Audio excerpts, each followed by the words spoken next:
is a social intervention program. We are going to welcome it. But you say you are going to reduce taxes. You are going to repeal the betting tax, the e-levy. You are going to repeal all these taxes. You are going to reduce the taxes at the port. We wonder where you get the money to implement the Onkukon Ketenkete. We are waiting. Mr. Speaker, these are on a lighter note. But Mr. Speaker, clearly, this is a time for us to reflect, particularly those of us getting into opposition. Indeed, no party can run a perfect government in this country.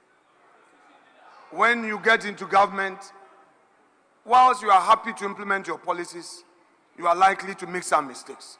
We concede that some mistakes were made. We concede that we couldn't have done everything perfect. The people have spoken, we've accepted it. But Mr. Speaker, the coming days and years will reveal the true colors of this umbrella. And the elephant will be watching keenly in this chamber. Mr. Speaker, this House looks forward to a leadership that will keep us going and keep the lights on in this chamber. Mr. Speaker, let me commend you for the 4 years of your leadership in this House. Mr. Speaker, we may have our disagreements, but it is obvious that members' welfare have been key to your leadership. Nobody can take it away from you. Mr. Speaker, the institutional empowerment you've given to Parliament is equal to none. It's largely because, Mr. Speaker, we had you as a speaker coming from within. Mr. Speaker, I don't know whether you are being retained or a new person is going to be appointed, but I pray that if they decide, Mr. Speaker, if they sack you, Mr. Speaker, of all that you've done for them, they are going to sack you. Of all that Mr. Speaker has done for you, you are going to sack Mr. Speaker. We will see. Mr. Speaker, if they decide to retain you, I know Parliament is going to benefit. But should they decide to retire you, Mr. Speaker, they can do it. Oh, they can do it. They are unpredictable. They can do it. If they decide to retain you, the happiness of this House will gather further momentum. However, if the new government decides to bring a new speaker, that speaker should come from within. We don't want an outsider. We want somebody from within who would understand us. But Mr. Speaker, having said that, we have some major government business outstanding that I would want to encourage colleagues that within the few days and weeks left, we should do everything possible to deal with these government business so that we can say that it is indeed finished. Mr. Speaker, there are also some important welfare matters that I would want to pledge to my colleagues, that together with my colleague Dr. Casey Latofosen, who by virtue of his position in the transitional arrangement so far, I know he would understand the need to cooperate to ensure the happiness of members. I cannot foresee members being happy to do the rest of government business when we've not dealt with the issues of welfare. Mr. Speaker, these matters must be attended to. Members have projects outstanding in their constituencies. We need to together work and ensure that statutory funds that are outstanding are released so that members can continue their projects, hand them over, especially those who are leaving us. Mr. Speaker, to colleagues who could not make it, to colleagues who could not make it, there's a better day tomorrow. Do not give up. The Frenchman will say, c'est la vie. This is life. There are good days and bad days.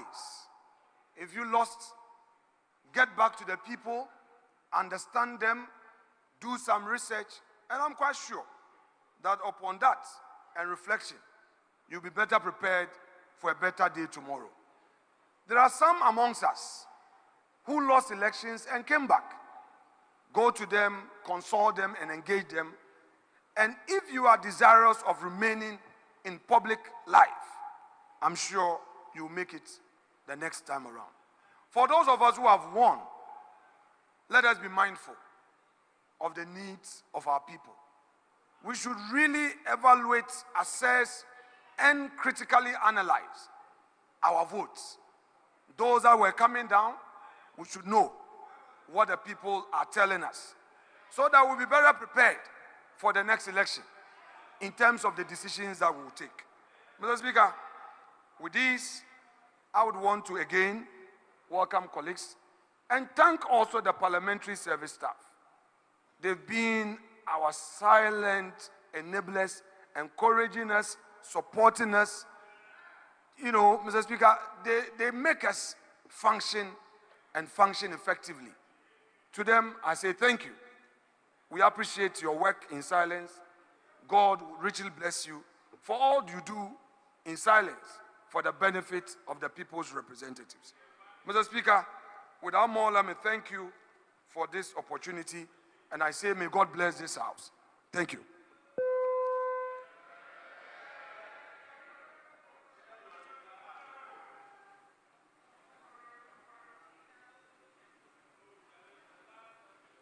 Honorable members, it is with a deep sense of duty and gratitude that I warmly welcome you to the grand arena of the Accra International Conference Center to commence the sittings of the 7th meeting of the 4th session of the 8th Parliament of the 4th Republic of Ghana.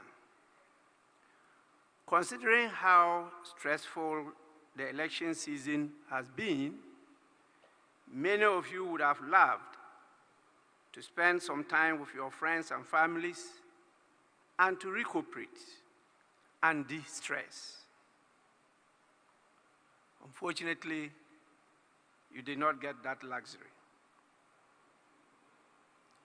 I am glad it has not been lost on you that this House stands at a critical juncture in our nation's parliamentary history. And so you have responded to the notice of summons to attend this national call beyond the expectations of our people. I appreciate all of you for the acceptance of my call to reconvene Parliament today.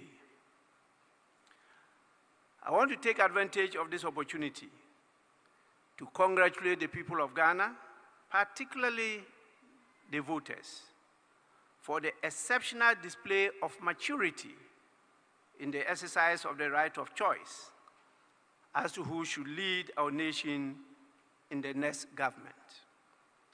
The peaceful manner in which Ghanaians participated in this pivotal process is a clear affirmation of our collective resolve to uphold, protect, and entrench democratic culture in the governance of our country. We have learned some lessons in the aftermath of voting, and I'm hopeful steps will be taken to remedy the defects in the electoral system and the process, particularly of collation. Despite these drawbacks, the spirit of cooperation and respect exhibited by a majority of the voters and political leaders reflect the resilience and maturity of our democracy.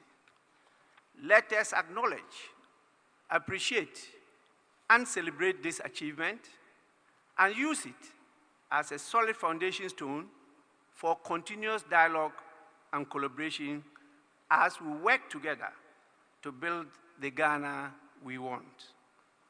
To some of you, honorable members, this meeting may be the last moment of service within the corridors of Parliament, but certainly not the end of your political service or end of life. You never know what life holds in store for you. I encourage you to soldier on. Who knows, you may be, in the near future, you may join the group of members of Parliament referred to in this House as "we shall return." Kindly take heart and remain hopeful of the future. Having said this, on behalf of the Parliament of Ghana, I extend our hearty congratulations to the President of Ghana, His Excellency Nana Addo Dankwa Akufo-Addo, for his leadership in the organization of the general elections, and the Vice President for conceding defeat early enough to dose the heat generated by the decisive vote of the people of Ghana. I'll also, on your behalf, applaud the President-elect, His Excellency John Dramani Mahama, the Vice President-elect, Her Excellency Professor Nana Jane Opoku Ajiman, for scoring an emphatic victory and a heavy mandate of Ghanaians at the just ended general elections. I need not remind anyone of the saying, "To whom much is given, much is expected." Your promise to reset Ghana has been massively endorsed by the voters, and you cannot afford to disappoint them. I trust Parliament will be a reliable partner and a gatekeeper to ensure a just delivery of that promise. Many opportunities have been unleashed and many more myths broken by this victory. But I'm very, very happy that we did not just pass the law on gender for nothing. It has already shown some fruits. Her Excellency's ascendancy to the position of the Vice President of this nation has not just opened the door, it has opened doors. And I'm happy with her promise that she's going to keep the doors open for many more to take advantage of and to improve the living standard of our people. Ghana's democracy is the ultimate winner of these elections. We are definitely on the right course. And I want to encourage all to continue in that right direction.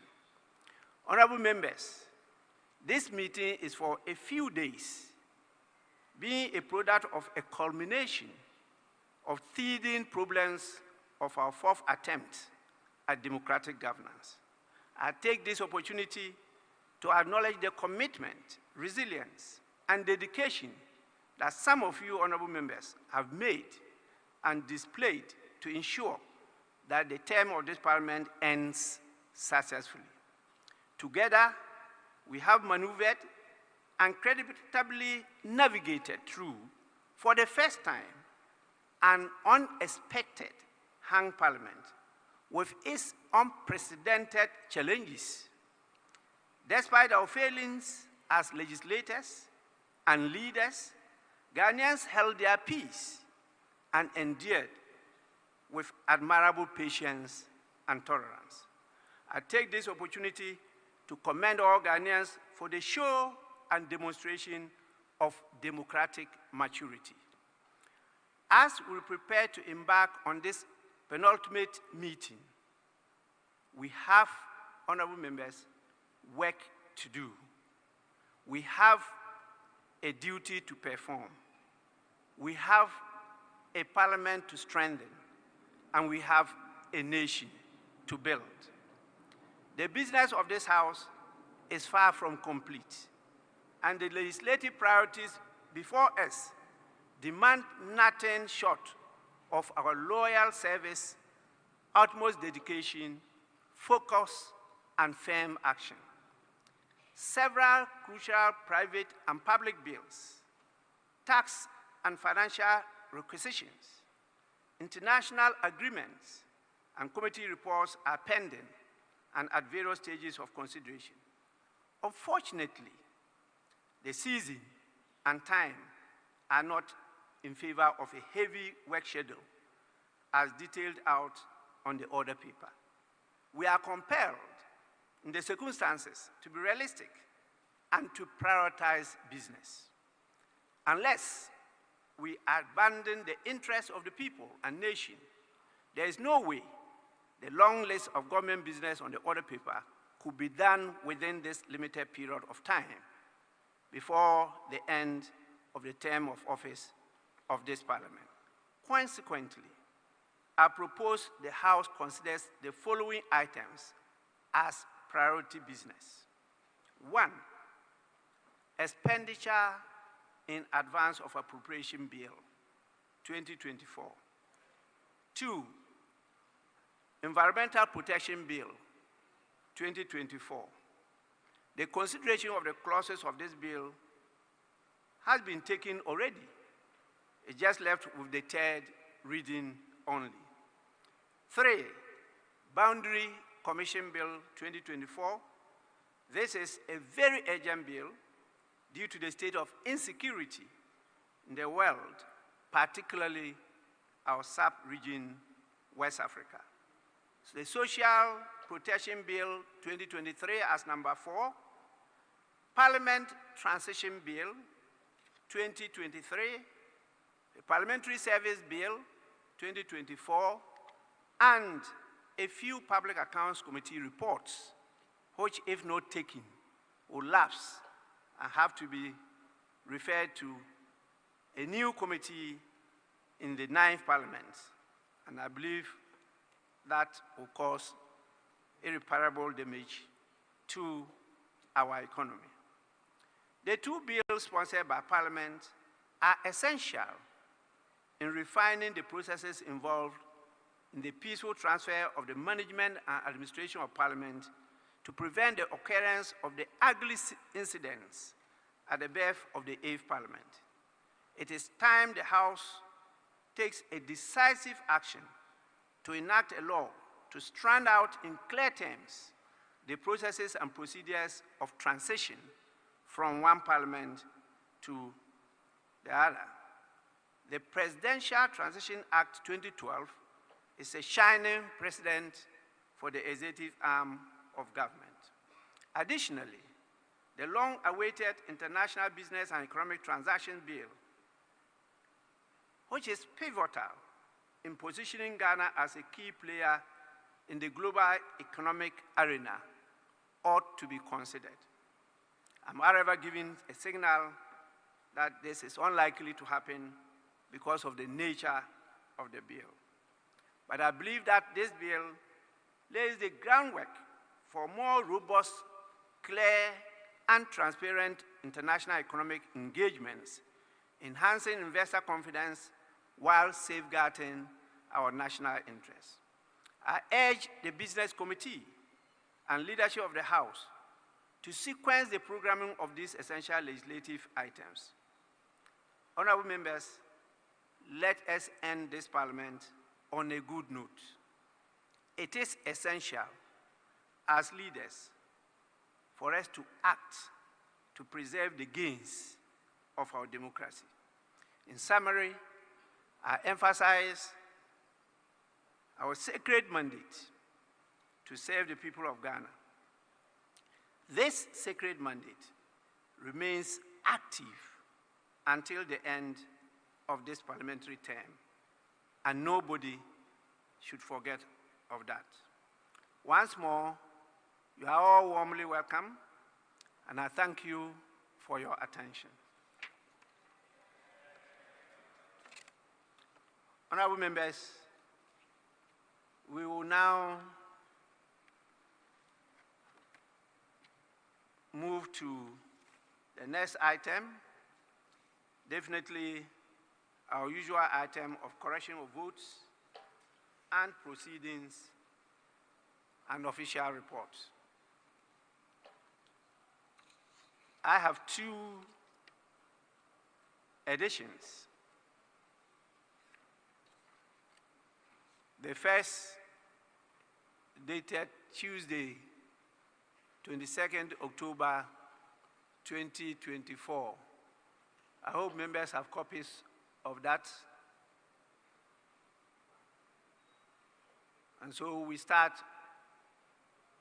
with the Tuesday, 22nd October 2024, page 1.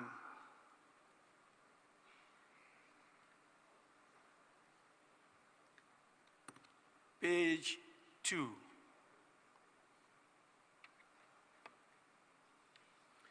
Page 3.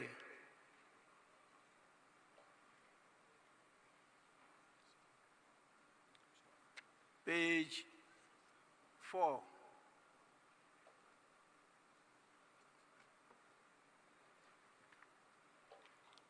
Page 5. Sorry, page 4. Honorable Member for West Central. Thank you. Mr. Speaker. Mr. Speaker, I just want to draw attention to the fact that you adjourned out because there was no quorum. But if you look at the total number of people listed here, you have 171. It does contradict the reason you adjourned the House. Purposely for lack of quorum. And you have 171. I just wonder how it is. And the report is saying that the caucus, the majority caucus did not attend the House. So it kind of contradicts the essence of the reasons you close you adjourned. Thank you.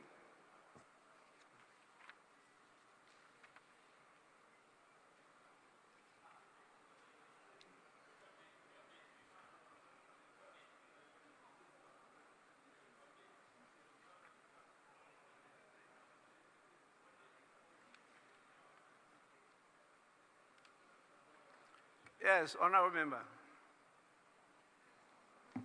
Right, Honorable Speaker, I'm grateful for the opportunity. I'm just wondering if we have been given different votes and proceedings for 22nd October 2024. Because, right, Honorable Speaker, what I have has 120 members, not 170 as Honorable Pelpo has. So that's Tuesday, 22nd October 2024. I have 120 members present, 7 members absent with permission, and then, Mr. Speaker, 148 members absent without permission. That's what I have. So I don't know if we have been issued with different votes and proceedings for Tuesday, 22nd October 2024.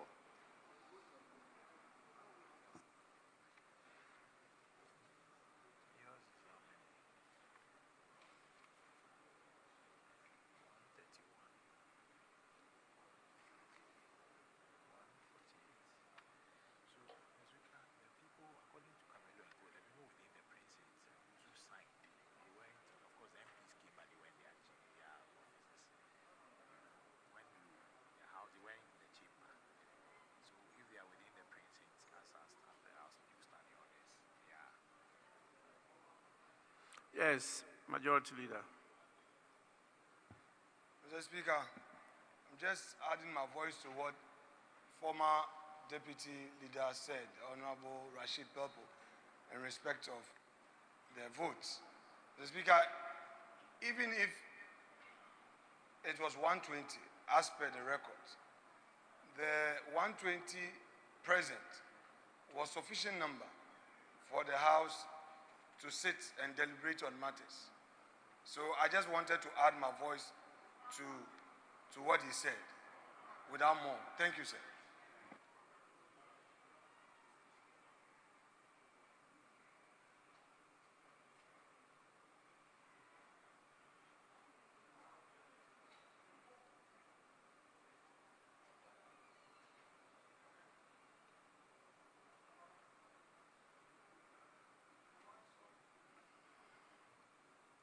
Yes.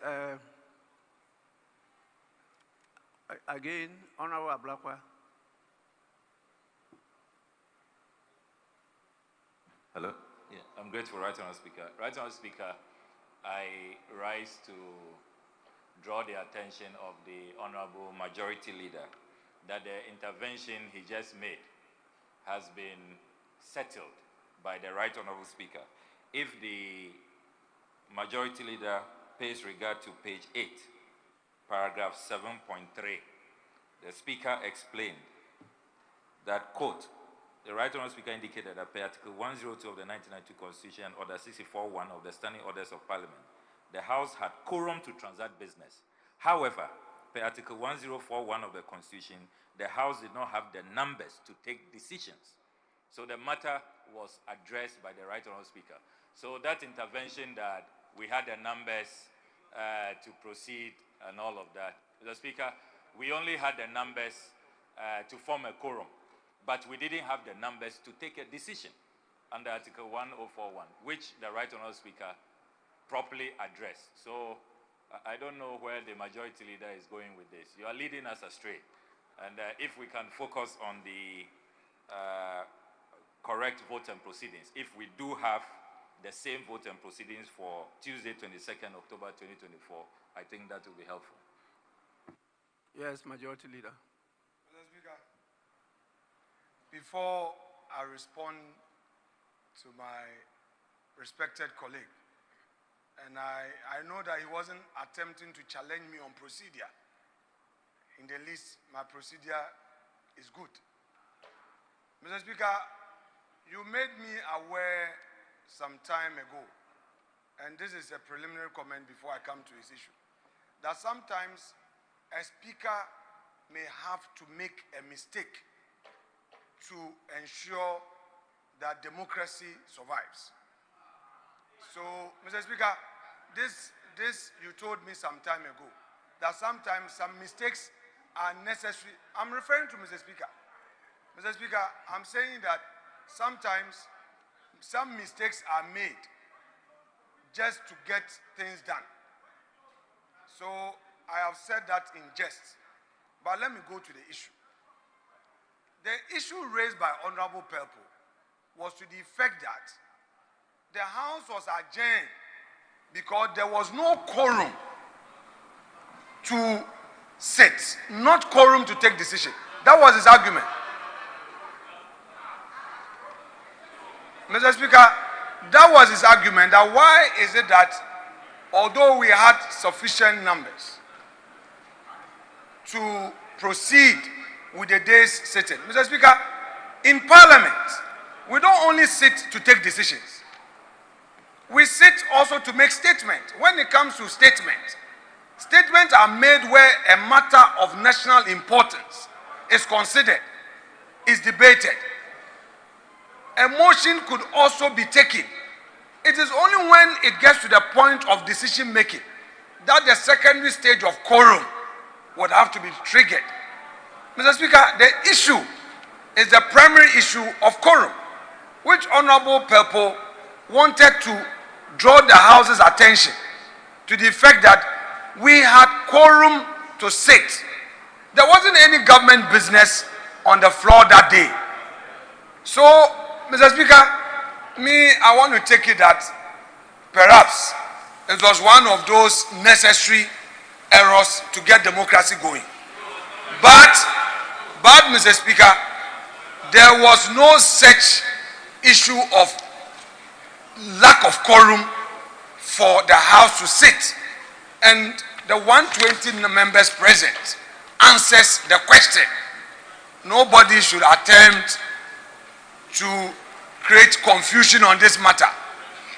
Honorable members should not throw dust into our eyes. This is the issue. Hansard will capture the record. The vote is here that we had 120 members present. That is in respect of the 22nd of October 2024. It's here. The last person is Zidane Bed and Wata Zumu. Is here, Mr. Speaker. So the House was properly constituted to proceed with deliberations. And to undertake other legislative work. Thank you, Mr. Speaker.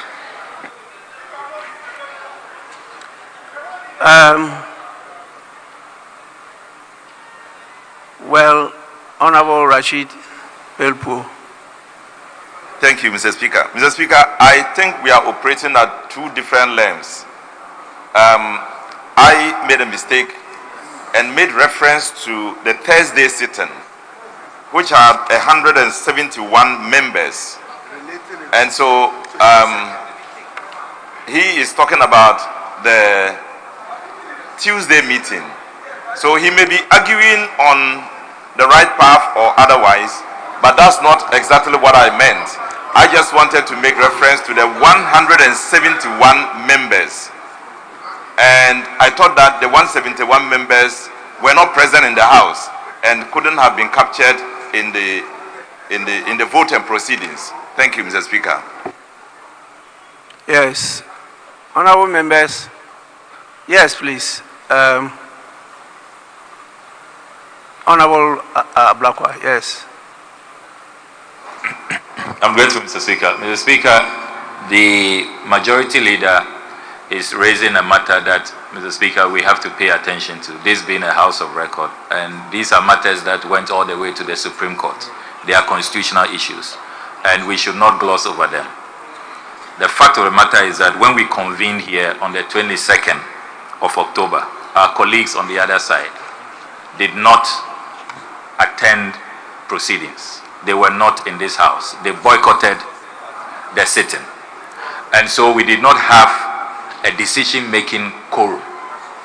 And that is the basis upon which the Speaker ruled, which is clearly stated in the votes and proceedings. So for the majority leader to be using the back door, albeit surreptitiously, to say that there was a mistake by the Speaker, there was no mistake. There was no mistake. The fact of the matter is that we did not have a decision-making quorum. And the Speaker stated emphatically that there were decisions that we had to take. We didn't meet that day to read statements and to exchange pleasantries and to file questions and all of that.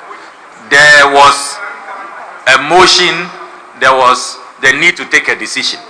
And we didn't have a quorum to take that decision. We didn't have the minimum 138 to take a decision. We didn't have that.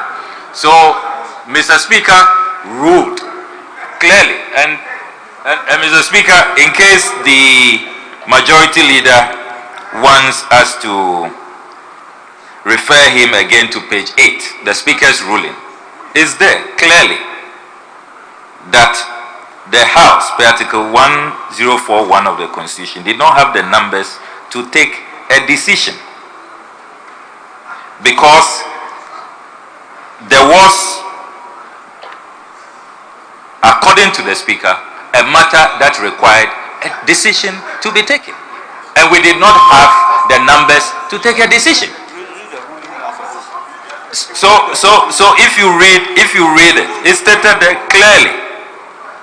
Just read the ruling fully, and you will see that the Speaker was very, very clear that we were meeting to take decisions, and we did not have a quorum to take a decision. So Majority Leader, this is your attempt to use the back door to rewrite what had happened and to even suggest that the Speaker made a mistake. And you know our standing orders. If the Speaker made a mistake, have you come by motion to challenge the ruling of the Speaker? The Speaker's ruling has not been challenged. And that is the ruling of this House. That's what that's what the records reflect. So Mr. Speaker, I think that we have to really make progress. The Speaker has not made a mistake. What transpired here is clear. You called for an emergency sitting. You ran away. You didn't show up. We were here. You were nowhere to be found. I actually thought you used this opportunity to apologize to Mr. Speaker and all of us who had to leave our campaigns and come to this House, and indeed the entire Ghanaian populace. So, Honorable Afenyo-Makin, you should be apologizing to us, to Mr. Speaker and Ghanaians, not trying to distort what happened in this House, which has been accurately reflected per our records. Yes, Honorable Matthew Opoku Prempe. Thank you, Mr. Speaker. Mr. Speaker, you just called for correction of votes and proceedings. It is entirely in the bosom of the House that if a mistake has been done, we correct it now. That contorted argument that no decision was being made, so calling that order to enforce is wrong. He himself, in speaking, he said that there was no decision on the order paper to be made. So maybe we should take advantage that the item on the table now, on the floor now, is correction of votes and proceedings. So, Mr. Speaker, if something has been stated wrongly, this is the time to correct it so that we can move on. Honorable members, I think we should just proceed. The person who raised the issue said his reference was to a different order, votes and proceedings, dated Thursday, 7th November 2024, not the one we're considering, dated Tuesday, 22nd October 2024. And so that ends it. And for the others, those who believe that I erred in my ruling may need to be taken to school. I'm not sure they read the ruling very well. And that ruling actually worked in their favor. Honorable Majority Leader, it actually worked in your favor. And for you to come here and try to impede on that ruling, please, I really was surprised that you raised the issue that you put across. It's not correct. Please. It will not intend the temperature. Mr. Speaker, I never raised this matter. Honorable Rashid. I'm not saying you raised the matter. I've not said that. Mr. Speaker, but you gave an example that I told you. I'm sure you are talking about maybe in private. No, Mr. Speaker, that's sometimes different. The speaker errs. Mr. Speaker, not on this occasion. It was not related to this. Mr. Speaker, it's not related to this.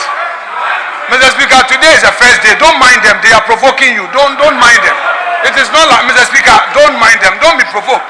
Mr. Speaker, be a very happy man. I beg you. I don't want them. Don't worry. I will never be provoked. Mr. Speaker, that's but okay. The public, they are listening to us. Mr. Speaker, I didn't relate it. You know, I beg you.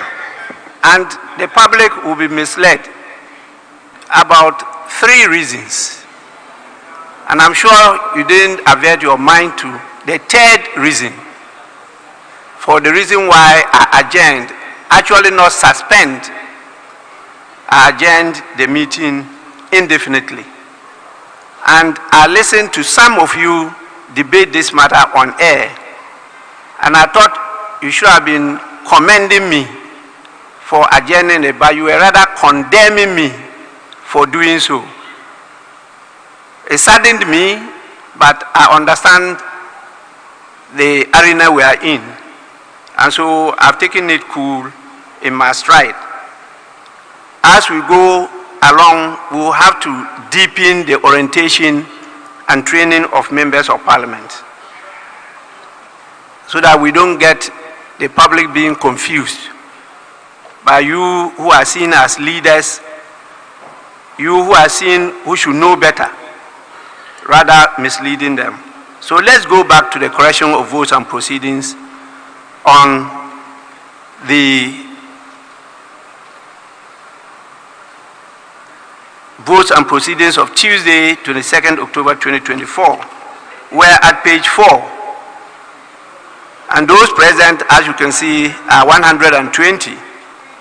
Those absent with permission were only 7. Then the rest are absent without permission. So please, page 4. Yes. No, page 4.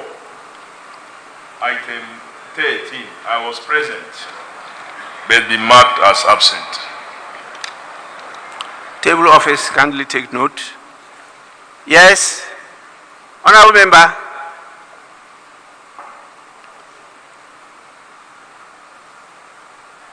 Are you on your feet to, sorry, page 5.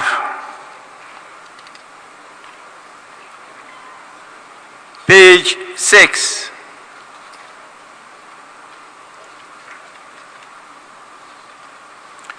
Page 7. Yes. Honorable Oseiche Mensah Bonsu. Speaker, page 6, item numbered as 98. I think I transmitted the leave of absence request, but I've been marked as absent without permission.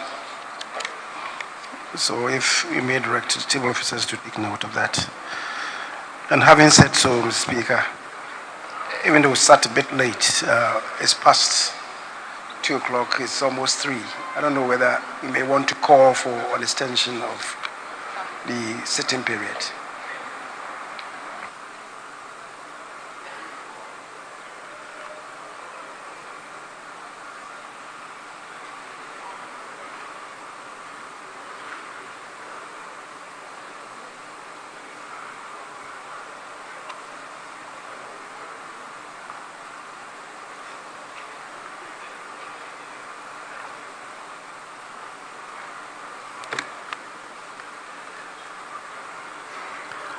Yes, I may need to look at our new standing orders. A few things have been changed in the new standing orders. But I call on the table office to look at the request for permission and whether that request was approved. If so, please, you do the right thing by making sure that he's absent with permission. If not, you leave it as it is. But now our standing orders talks about us sitting for 5 hours, not the 4 hours as indicated by the earlier standing orders. And so there have been some change as to a time to announce or give notice to the House of an extension of sitting. So we may have to look at it again. Page 7. Yes, please. You're right, Honorable Speaker. I was marked absent without permission, but I was present. Thank you. What's your number? Number is 138. 1-8.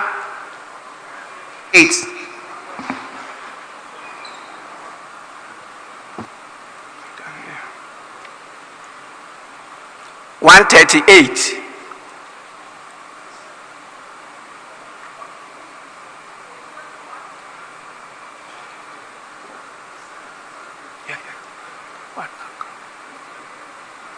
Yes, you want to help her? No, Mr. Speaker, I had a different matter that I wanted to raise, but she said 138, page 7.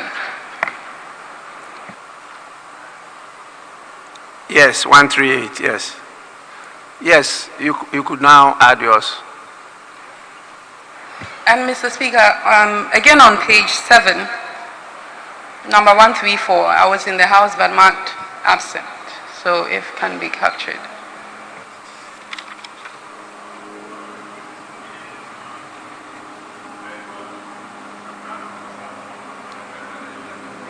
Are you sure that day you were in the House? Mr. Speaker, yes. And I even granted an interview on that day. I came in and my members had done the press conference and left. But at least I was in the chamber and it should reflect as such.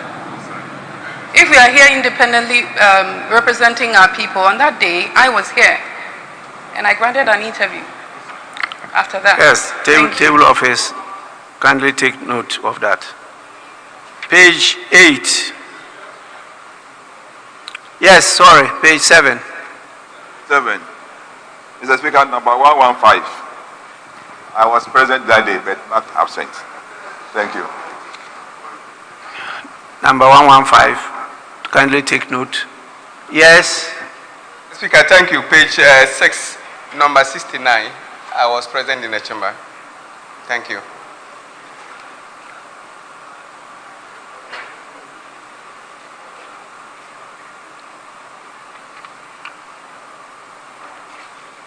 Table office, kindly take note.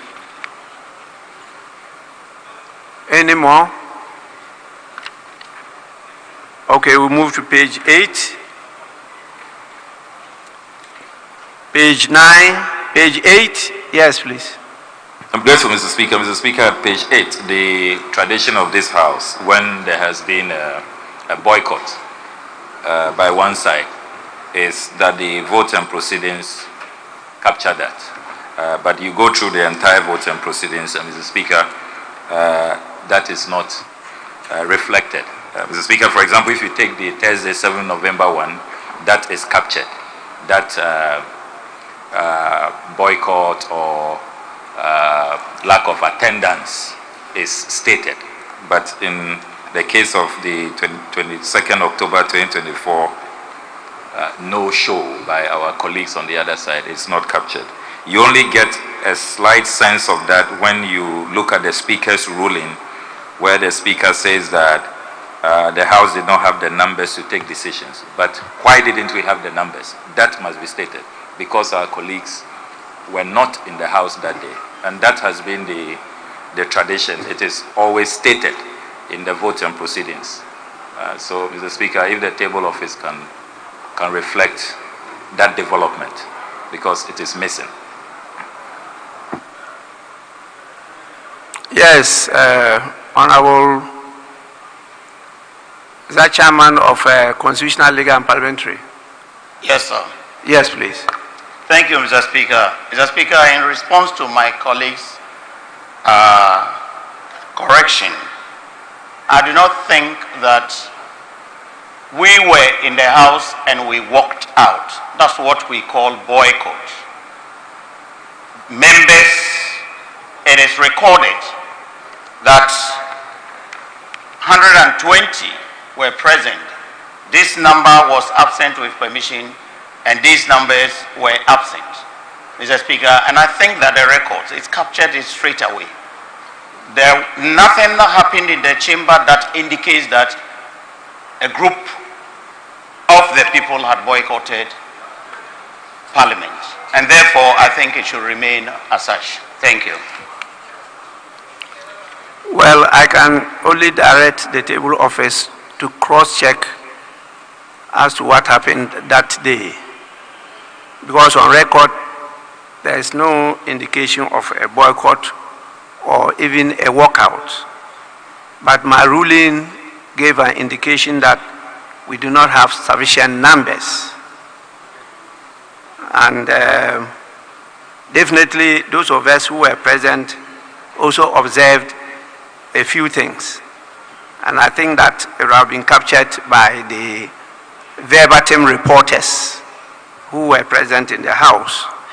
But our attention has been drawn by the Honourable Member for Domi Kwabinya that she came later on and was present in the House.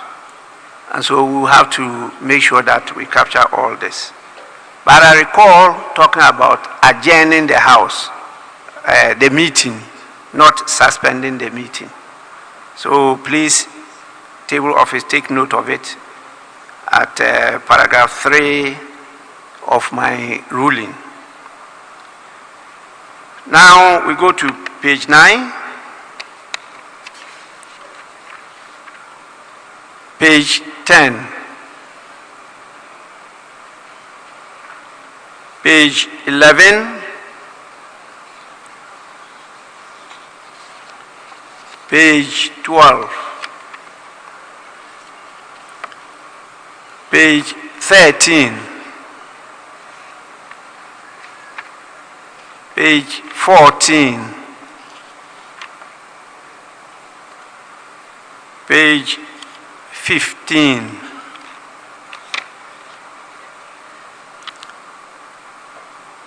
Page 16.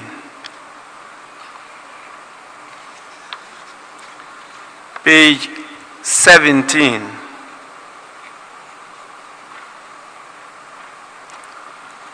Honorable members, in the absence of any further corrections, the votes and proceedings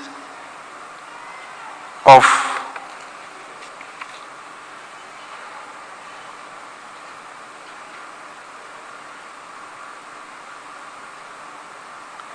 Tuesday, 22nd October 2024 are hereby adopted as a true record of proceedings.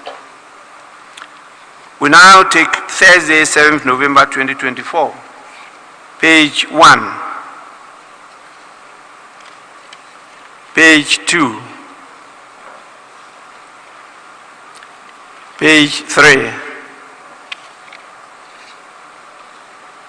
page 4, page 5, page 6, page 7,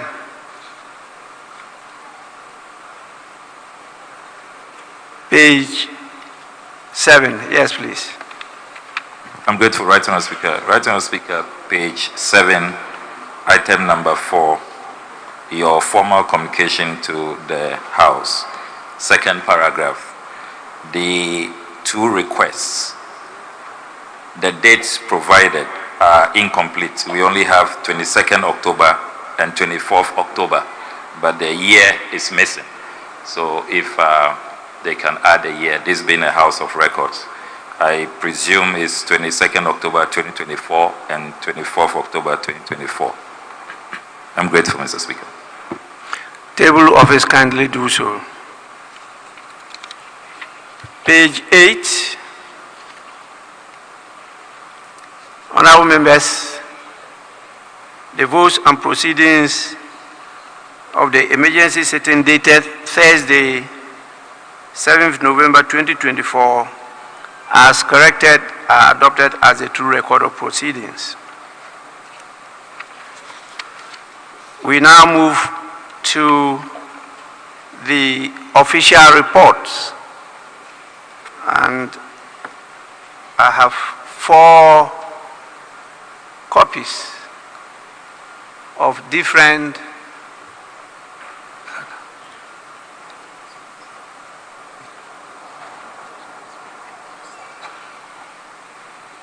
sorry, my attention has been drawn to the fact that Honorable Osei Chairman Sebonsu was on his feet. Sorry.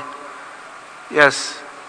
Mr. Speaker, not really a matter of controversy, but I thought that is for consistency.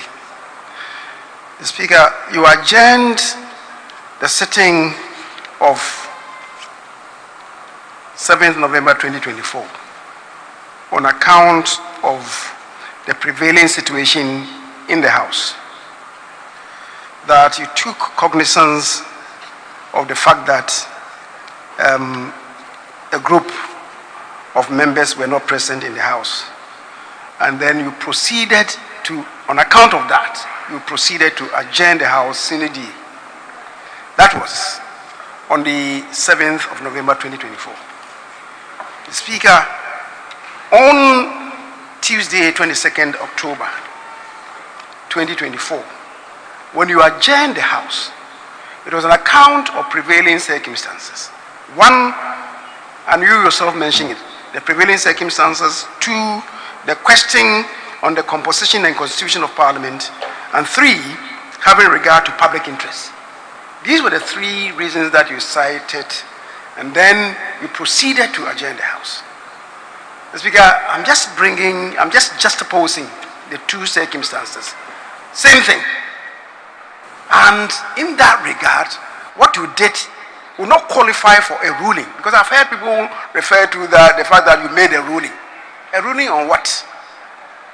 A ruling is only made when there's a matter in contention, and then you come in to give your interpretation and how the House should proceed. So what you did, captured on page 8 of the votes and proceedings of Tuesday, 22nd October 2024, which has been described as your ruling, with the greatest respect. The adjournment was an account of the prevailing circumstances, and you related to it. And as far as I'm concerned, that will not qualify for a ruling of the House. Mr. Speaker, thank you. Yes, please. Mr. Speaker, we are correcting votes and proceedings. There is nothing here that says that the Speaker gave a ruling. There is nothing. Mr. Speaker, page 8 says Speaker informed the House. So it was information coming from Mr. Speaker. As for what other people have said on radio, it cannot be part of our votes and proceedings. Well, I take it that the word ruling has been used loosely, because the votes and proceedings are very clear. They refer to what happened that day as formal communications. On both instances, it's captured there as formal communications. But what is generally understood by many, particularly the public, is ruling. And so we are all caught up. Even I have fallen a number of times into that trap, and I've used it a number of times. So it's not a formal ruling, but just communication to the House. And I think that the former majority leader was drawing our attention to it. But Honorable Mama Yalga is right. We are correcting the votes and proceedings of the House, and there's nothing referred there to ruling. It's just information to members. It's a formal communication. Yes, Member of Parliament for Domi Kwabinya. Thank you very much, Mr. Speaker. Mr. Speaker, also to take you back to the vote and proceedings, which you've already cleared, but I just want to draw your attention to something on page 14 about the Committee on Employment, Labor Relations and Pensions. Honorable Comfort Doyo originally is not a member of the committee, but the matter that we were considering was bothering in her, or was happening in her constituency. And I remember that every time that we met, she made herself available. So if it can be captured as in attendance, at least it would capture the true reflection of what happened on that day. She's always been part of our meetings as the Member of Parliament in the Adan area where the electoral term issue occurred. Not as a member of the committee, but as the sitting Member of Parliament who has shown concern. Thank you. Table office, kindly take note. Anyway, let's now look at the official report starting with the one on the 5th July 2024, which is a Friday. The proceedings of that day has been captured verbatim in the official report. Any corrections? Honorable members. Yes, please. You don't have copies? No, right, Honourable Speaker. Yes, please. We don't have copies. What about the 9th, 10th, and 11th July? These are all none. And we'll have to take it another day. Please, table office, take note of that and get copies across to members. Honorable members, we move to the next item. Business statement. Chairman, Business Committee.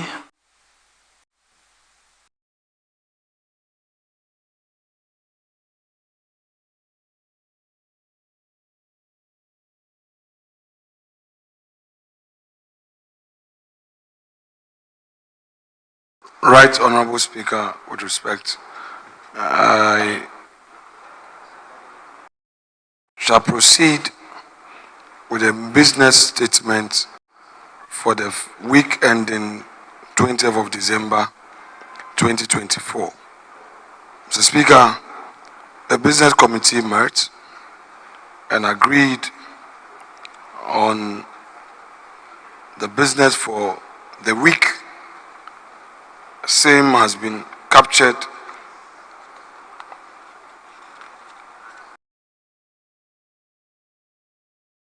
by a 9-page document signed by my very self and attached to this report. Mr. Speaker, per what we have, we expect to not only end on Friday, but Mr. Speaker, if you would permit, we may have to add Saturday to the sitting so that we could adjourn for the Christmas and then come back.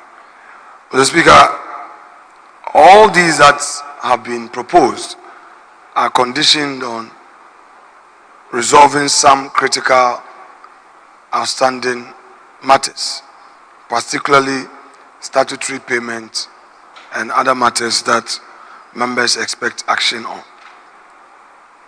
I expect the whips to take this matter up, the majority and the minority whips to take the outstanding statutory payment matters up so that it will pave the way for us to have a smooth deliberation for the week.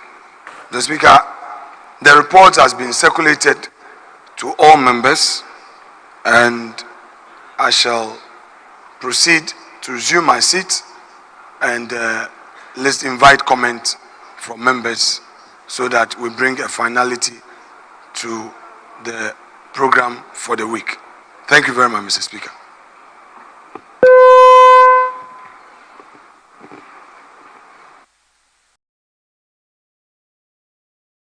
Yes, honorable members, we take it that the business report has been presented. Any comments? Yes, Honorable Haruna Idrisu.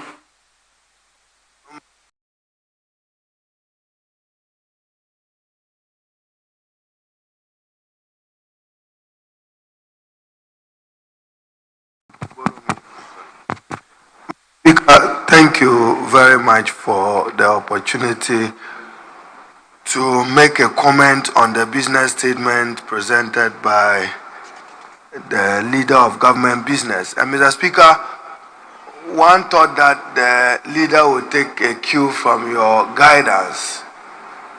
There are major developments in the country, and therefore, as a House, Mr. Speaker, one of the most important business this House should preoccupy itself with is the expenditure in advance of appropriation for January to May 2025.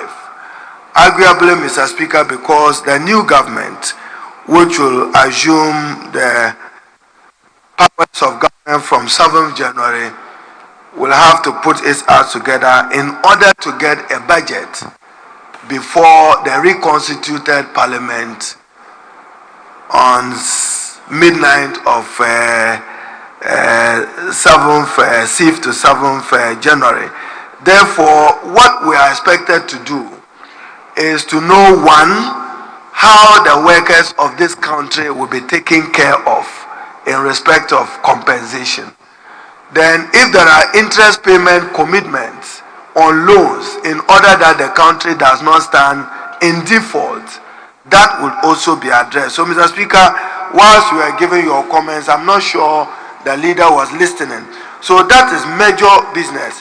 As for wanting to commit the new administration to some of the policy guidance, Mr. Speaker, we note that this government has a mandate until midnight of 6th January.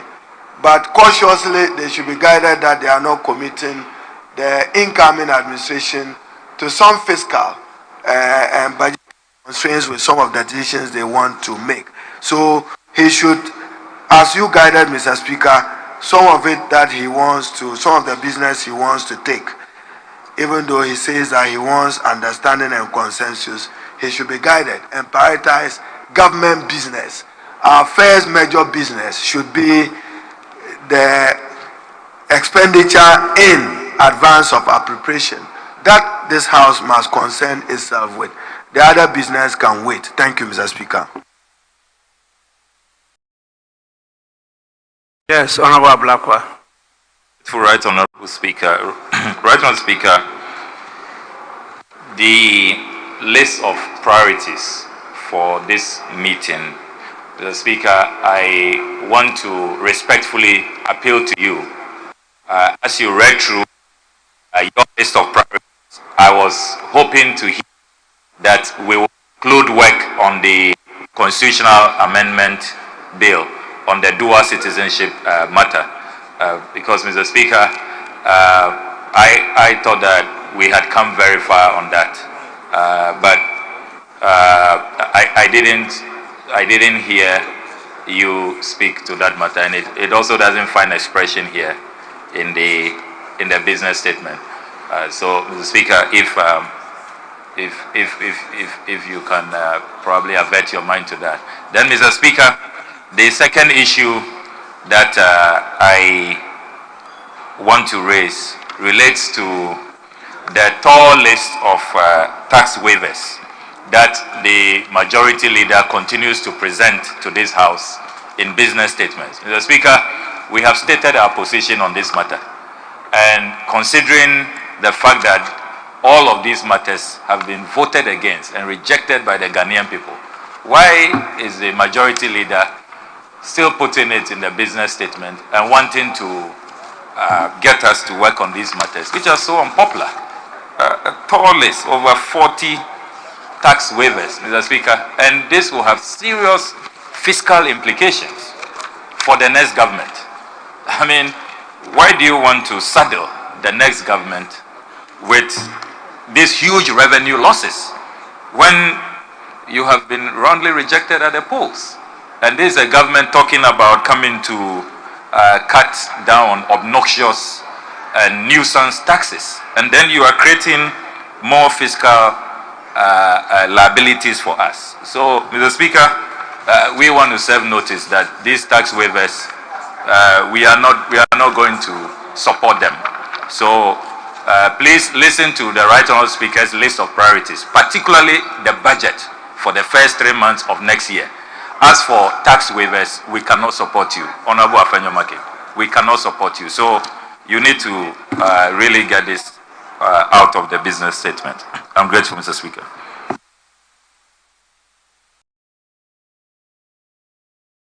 Yes, Chairman. Yes, Honorable Dr. Matthew Opoku Prempe, yes. It's not hyphenated. It's not. It's not. Only the NAPO is together. Yes. Thank you, Mr. Speaker. Mr. Speaker, I thought the minority leader and the majority leader had come to an understanding as far as government business that we can pursue this session that we are undergoing. Just to get up and say that Ghanaians have totally rejected MPP and all his bills and all his encumbrances is a very, very unfair statement, Mr. Speaker. It's a very, very unfair statement in the sense that there are other things that have been programmed that I think that we shouldn't even bother to do. Why should we at this time take up any bill, whether it is environmental bill or social bill? I think the new government then should come and start, because we are resetting. And I agree, Ghanaians voted for resetting. So, Mr. Speaker, let's probably, the only thing we have to do is to take the vote on account and close shop. We should not continue with any business here, because like Honorable Okujeto said, and rightly so, Ghanaians have voted for the resetting agenda of Nkoko Nkiti.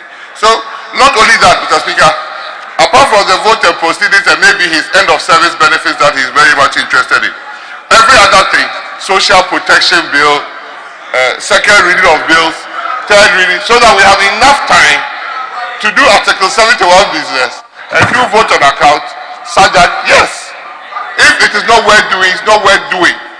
Please. So we have agreed on resetting. Let's close shop on everything. Do those that are interested in that will further his own personal interest and close shop. Thank you.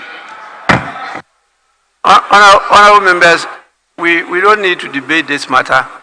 I've guarded the House because I know what happened at the end of 2000. And I know what happened at the end of 2008. I know what happened at the end of 2016. I know the statements that incoming governments made and the outgoing governments. And we are following those good practices. And so before I gave the proposals in my statement, leadership had a bite on it. Where they agree, I captured it. Where they disagreed, I eliminated it. So I just simply said the items are captured in my statement, sequence them so that we can handle them, because I thought the number one priority is the expenditure in advance of appropriation. In fact, I was told that we will start it today. I'm aware that a request was also made for the Public Accounts Committee reports because of the nature of those reports. And so I captured those things for our consideration. Beyond that, that not for the determination of the 8th Parliament. Then the 9th Parliament will come to continue if the new government considers it necessary to proceed with. So let's take to this agenda and let's get some business done. Please. That will be my focus. Yes, Minority Chief Whip. Mr. Speaker, thank you for the opportunity. Just to add that, Mr. Speaker, the Honorable Leader of the House suggested we sit on Saturday. Mr. Speaker, that is totally rejected. There's no reason for us to sit on Saturday. Mr. Speaker, on 2 occasions, his side dragged us out of our constituencies to this house to do what he described as urgent business, which is not different from what is placed here. He refused to even come and do his own business. Now that you have called us under normal circumstances, he's asking us to add another day, a Saturday. Mr. Speaker, what is the justification? And that is why I adopt the position by the former running mate of New Patriotic Party, my own friend, Honorable Dr. Opoku Prempeh, who says that we should take the businesses that are urgent, that is appropriation in advance expenditure in advance of appropriation, and those items that are time bound. And then we call it a day. The new government comes and decide what priorities are. Then we do them, Mr. Speaker. So I think, leader, we beg you. I know you have a tough job, but to assume that we can do, you know it yourself, we cannot start any bill now. We've never even done it before. It is just not, and I would encourage you. The atmosphere in the House today appears to be cordial. I entreat you to entrench the peaceful nature of this House towards Friday. Any attempt to do other things may not be good. And you also said the whips should do something about welfare. Leader, you have the key to addressing the welfare issues of this House. I have no control over the finance minister. I have no control over the common fund administrator. You can do that. I don't even know the last time I saw the how do you call it? The common fund administrator. All I know is that during the campaign, candidates of a particular party receive a lot of goodies from common fund. It's not from her. It's not from her. Okay. Honorable Dr. Poku Prempe said that it's not from her. I just said, I didn't mention any name. I said they receive goodies. One particular party received goodies that appear to be goods from common fund. But if it's not from her, fine. But the only people who can cause the common fund administrator to disperse to the assemblies, the only person who can cause the common fund administrator to fulfill her mandate as in the constitution is you, not our side. But if he fails, maybe we would advise ourselves. Shift responsibility. So there is no shifting of responsibility. You have the opportunity. I've seen people call you majority leader today. Lift your the expectation. We have 5 days to prove you are majority leader. Otherwise, we take it from you. I will reserve other comments.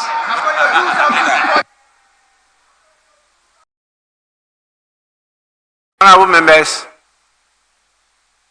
we are on the business statement. Yes, Chairman, Business Committee, and Majority Leader.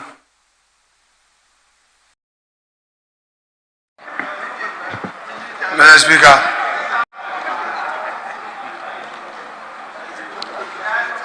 these items that have been listed on the business statement have not suddenly arisen.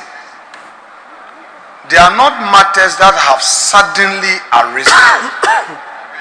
They have been with us. In the spirit of continuity in governance, in the spirit of a certain novel precedence to guide tomorrow, I want to encourage my colleagues to cooperate with government to do this key government business. For instance, Mr. Speaker, my respected colleague Ablakwa of Norton stated that the incoming government intends to reduce taxes and deal with obnoxious the tax regime we have, according to him. If that were to be so, why will this same incoming government reject the 1D1F, which is giving an incentive? Because we don't want too many imposition of taxes on corporate Ghana. What this tax is doing, what this is doing, is to take away the taxes. You say that you are going to repeal taxes. We are giving an incentive. You say no. Honorable Majority Leader, business statement. Yeah, Mr. Speaker, I'm responding to the consensus. No, we are not debating the subject matter. We are looking at the business statement and the items. So, Mr. Speaker, what I'm saying is that I did not just come up with these. We sat at the committee. It's a collective decision to bring this proposal.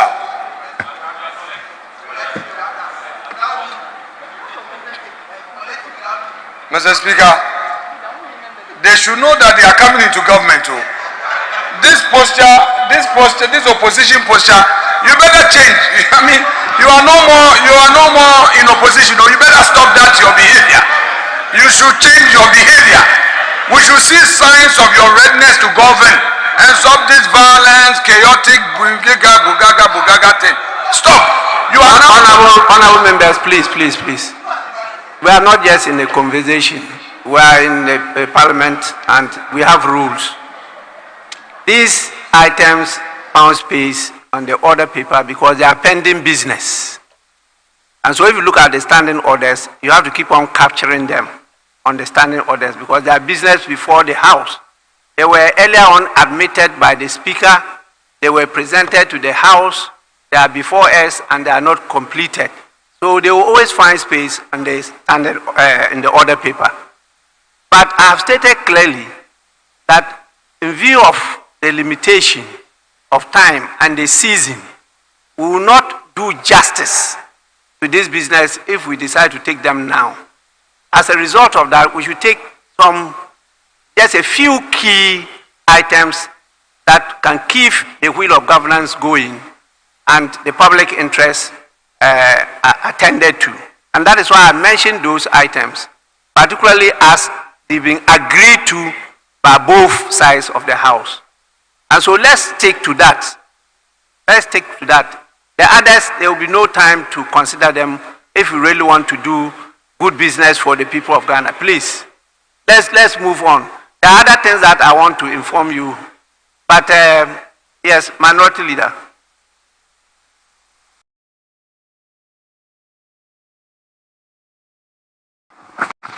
Right Honorable Speaker, let me also comment on the business statement. The Speaker, this morning I made it clear to my colleague, the Honorable Afenyo Markin, that it would be wrong for an outgoing government to commit an incoming government to millions of US dollars, which will be a fiscal strain on the next budget. The Speaker, I said this on the backdrop that before us, they are proposing to buy ships worth 140 million euros at this time. Mr. Speaker, it is very wrong for a government that is leaving office in 3 weeks, to commit 140 million euros. Mr. Speaker, if it is extremely important for the state, allow the new government to commit them. Right Honorable Speaker, the tax exemptions before us, if approved, will have a fiscal burden in the next budget. So you are saying that the next government should carry your burden of $350 million? Mr. Speaker, no way. No way. It's not going to happen. Right Honorable Speaker, as we speak, there is no 2025 budget. Activities before us cannot commit to the 2025 budget. You don't know the priorities of the next government. Look, I reviewed the Hansard before coming here. The Honorable Chairman Bozu is a precedent to me. Okay, it's authority on this matter. In 2016, what he said to us, and it is for that reason why today we were not able to take the loan for Dam and Go Water. I brought Dam and Go Water before us. They said to us that you cannot commit the next government, and if it is urgent or important, allow the next government to take it. So, Mr. Speaker, issues that will commit this country, as long as our budget is concerned, Mr. Speaker, I beg to say that let us leave it for the next administration to handle. But there are other low-hanging fruits here, like the Environmental Protection Agency bill. It is only we finished the bill. We have left with only the third reading. So, Speaker, that one, if you want to do it, you can do it. If you don't want it, the next minister responsible for environment will come and do it. But anything else, Mr. Speaker, it won't happen. It will not happen. Thank you.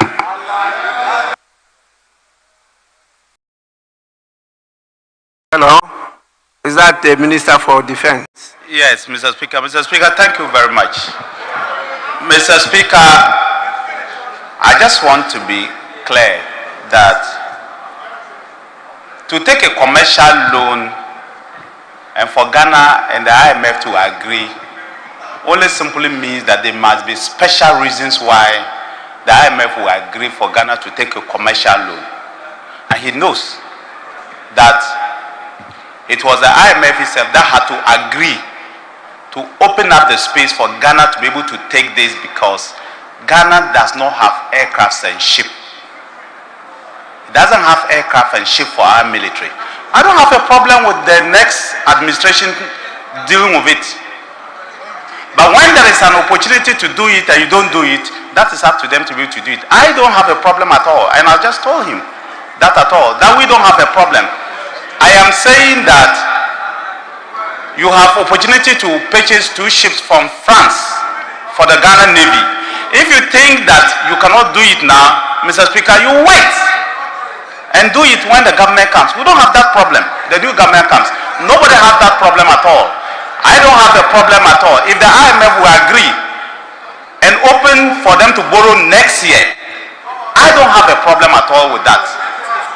And so I will defer to them, Mr. Speaker, for them, because it leaves the burden of some of us to be able to do that. And the military know that they have been chasing this for 3 years. They've had an opportunity to do it, and they are those who purchase it. It's not this government. So if they think that they cannot do it, they have to wait and start all over again. Good luck to them, Mr. Speaker. We should hold on, we should not do it, and good luck to them. I thank you, Mr. Speaker.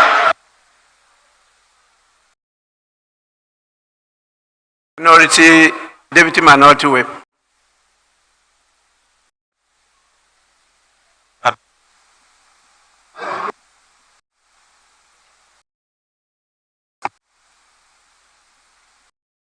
Thank you, Mr. Speaker. Mr. Speaker, clearly, I think there's a need for this House either to schedule a joint caucus meeting. Mr. Speaker, most of the issues that are being discussed here are not, including even the security issues, are not good for public consumption. Mr. Speaker, it's for a good reason that on issues like this, the House will go into a joint caucus meeting for us to convince each other and know which way to go. But if I listen to the kind of discussions that we have, Mr. Speaker, it doesn't inure to the benefit of Mother Ghana. Therefore, I would advise to schedule a joint caucus meeting along the line so that we can speak across purposes and agree on which way to go. My humble submission, Mr. Speaker. Yes, Honourable Member for Ho Central. Thank you, Right Honourable Speaker. I want to call upon the Majority Leader to reconvene a meeting of the Business Committee so that they will take account of the guidance that you have given. You see, this order paper today's has a lot of items to be taken, and it's wasting a lot of paper. It's wasting a lot of paper. So if they take a cue from the guidance that you have given and redraw the business statement, then we will not have such copious items on the order paper to be taken every day. In consequence, you will find out that whatever limited business we have to do, we can take 2-3 days and finish it. Then we don't even have to wait till Friday before we adjourn. So my humble submission to the Majority Leader is that he should reconvene a business committee meeting to redraw the business statement, taking account of your guidance and all that colleagues have said today on the floor. I thank you. Yes, Honorable Member for Tamale North. Oh, sorry.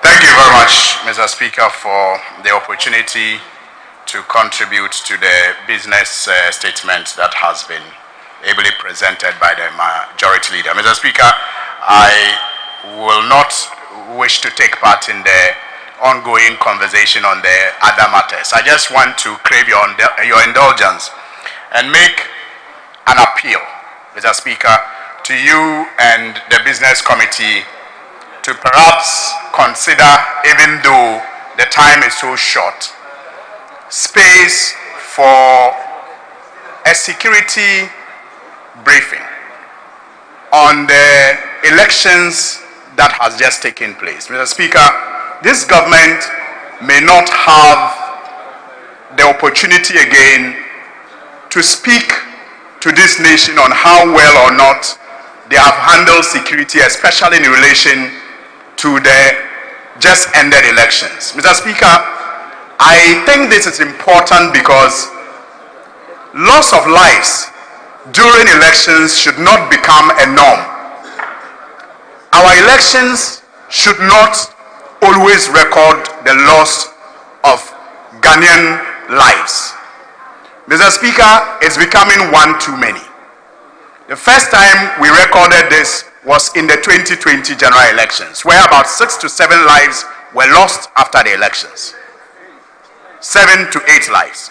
Mr. Speaker, just this election that has gone by, we are told of about 2 or 3 lives that have been lost. Mr. Speaker, indeed, as we speak, a family in Tolong, in Yankpama, is preparing for a funeral tomorrow with about 15 others nursing various degrees of injuries.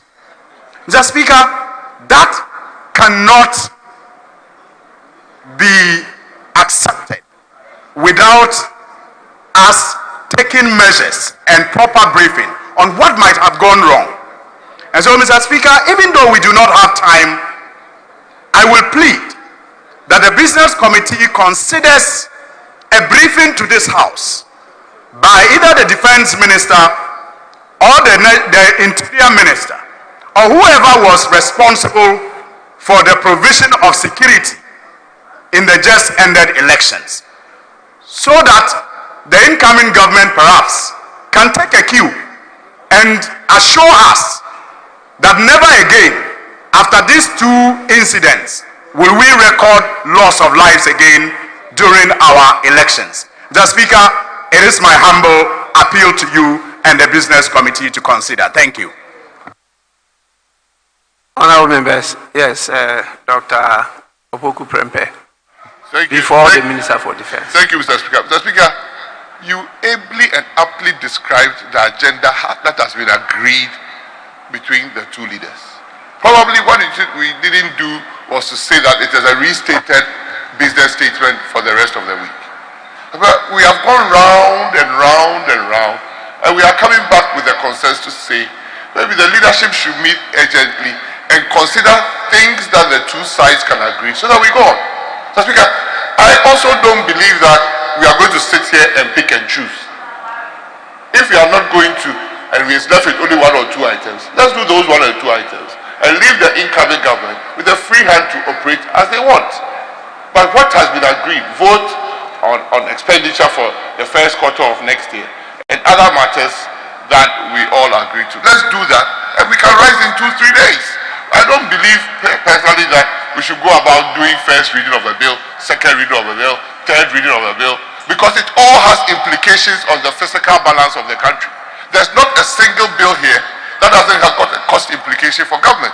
So let's leave it to them and let them inherit all the goodness of what we're trying to do and let them bring in all the badness that they are bringing so that Ghanaians will know the difference. Thank you, Mr. Speaker. Minister for Defense. Mr. Speaker, thank you very much. Mr. Speaker, I just want to support the position that, look, the business committee has met. We have never had a situation where the business statement committee has met and we have done everything. What we can do within the next 4 days, Mr. Speaker, let's do it. What is not possible, because if the two leaders or the leadership agree on what is possible, let's do it and move on. But Mr. Speaker, I want to respond to what my colleagues said. We as a country agreed from 2008 that ministers of state, government functionaries, including the MMDs, so municipal chief executives, the DCEs, ministers of state, government officials, members of parliament cannot and should not be in charge of security when it comes to election matters. It should be left to the purview of the security services led by the police. So at the national level, it is the Inspector General of Police who is in charge of the security, the committee that oversees the security when it comes to election purposes.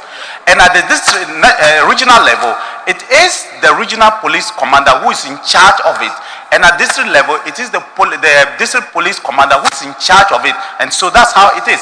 There's an election committee at the national, at the regional, and at the district.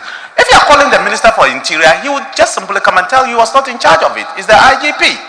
If you call any other person, whether it's defense or interior or any of the ministers, they will just be there. They will have no answers, because at the day of before elections, the election and after election, is the security people who are in charge, led by the Inspector General of Police. And so if the Speaker thinks, or the House thinks that they want to call the election security to come and brief this House, it cannot be members of, it cannot be ministers or government appointees, because they have no role. And in fact, it was good. It's good that the executive were not in charge of security. It's always been like that, because you cannot be a judge of your own court. It's wrong. And so that's why if you are calling somebody, it can only be the IGP and his team that will come and then you decide what happens. But I can say the records does not speak, or the record does not support your position that it was just 2020 and 2024 that people died out of election. I can tell you 2004 in Tolong, in Kumbungu, go and find out, and several other places, people lost their lives. But Mr. Speaker, it's the decision of this House. If they want to call them, we can discuss these things. But just like somebody hinted, some of these discussions, it helps when we first do a committee of the whole, and after that, if we decide that there are some things that we want to talk to the public about, we can talk to the public about. I don't have any problem. If it's a public debate we want to do, we'll be willing to do a public debate on anything, anywhere, anytime, and any place. Thank you, Mr. Speaker. Honorable members, would we now proceed to adopt the report? And let me once again reiterate to all of you, particularly those of you who, as members of parliament, are given the opportunity to be ministers of state, together with the leader of government business. The Speaker presides over the business of the House. At least, even if not captured by our rules, the Speaker should have pre-knowledge of the business coming before the House.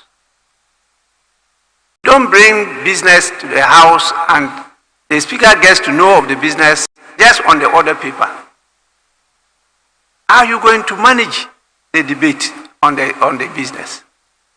These things we are talking about concerning the agreement between the Republic of Ghana and the military, I'm just seeing them on the order paper. I have no document, I have no briefing, I have nothing. And I'm expected by our rules to be the one admitting the business, and the business being referred to the business committee to deliberate upon and schedule for the consideration of the House.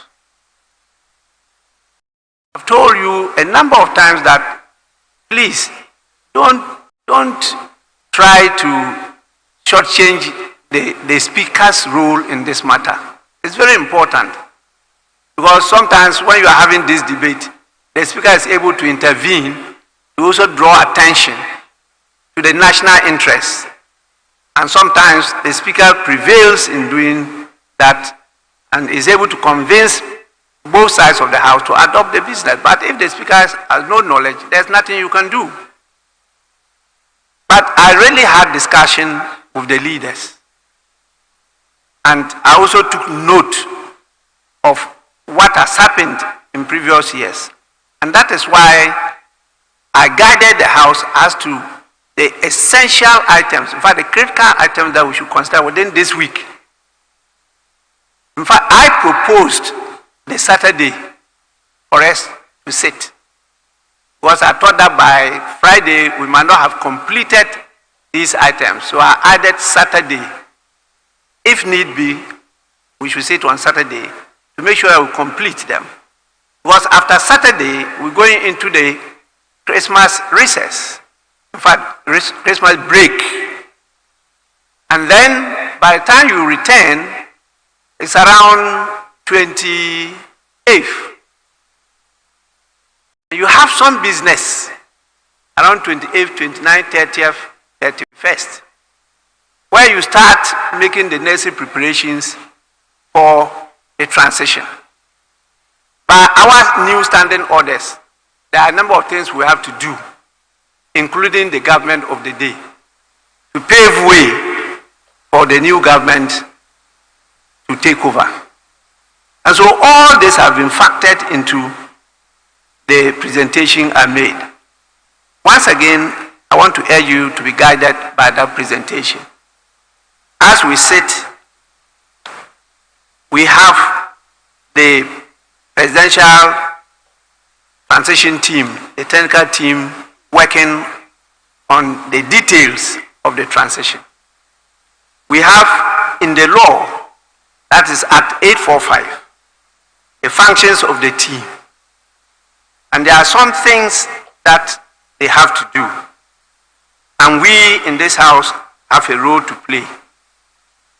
If you go through Section 2 of the Act, it's clearly stated there at 2C, the functions of the team are, and you include 2C, to ensure that the salaries, allowances, facilities, privileges, and the retiring benefits or awards are determined, Roman 1, by the President under Clause 1 of Article 71, and Roman 2 by Parliament under Clause 2 of Article 71, and which are due to the holders of the offices specified in Article 71 of the Constitution, are paid or accorded to those persons without undue delay. So we have a lot of work to do around that time. We know we are all agreed that there's a need for reforms. But until the reforms, these are end. And this involves a lot of public officials, not politicians, a lot of public officials who actually take what we call gratuity, not ex gratia, gratuity. So we need to find space for this. And now propose that leaders to focus on that and put in place a committee in readiness to receive the report. I was expecting to get a copy of the report today.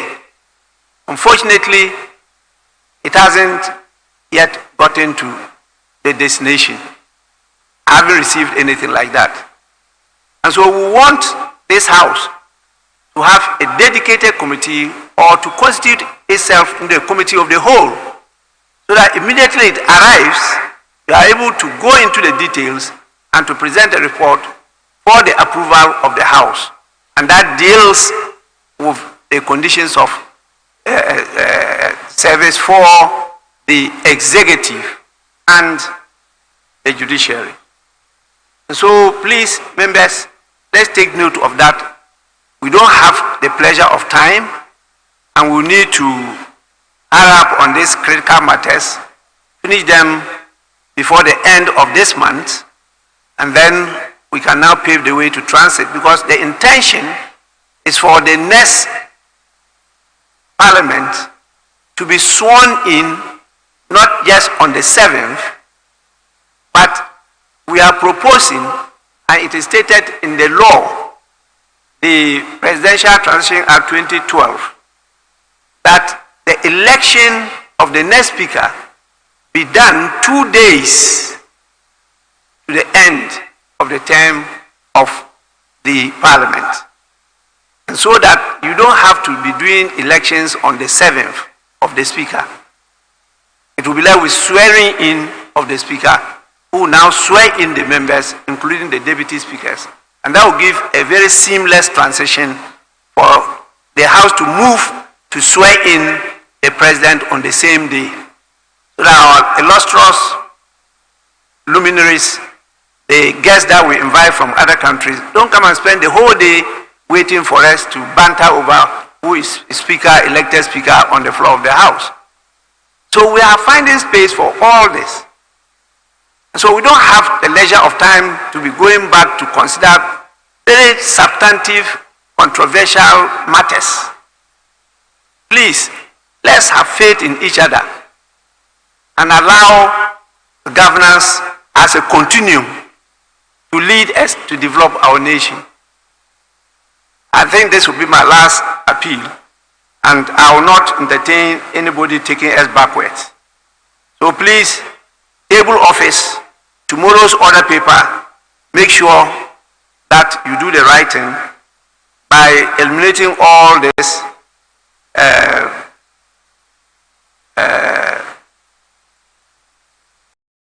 very heavy business load on the House, because we will not be able to do them. We should not keep on deceiving the public that these are before the House. On the issue of the Constitution Amendment Bill, that is very dear to my heart. But there were serious objections that were raised by the current government, and in the discussion with leadership, there was no agreement. And so we decided that since we all agree that it's important to make some constitutional reforms, why not let's carry it along to the next government for it to be comprehensively taken through with the rest. If the need be for it to be taken earlier, it will be done within the first quarter of next year. So that was the understanding. So I had to remove that from my priority list and to allow the social protection bill, because again the leaders drew my attention to some benefits that will inure to the country, and it's not a controversial bill, that we could take it through as quickly as possible. That is why it's being added to the list of priorities. So please, let's go on with that. With this, I proceed. Put the question.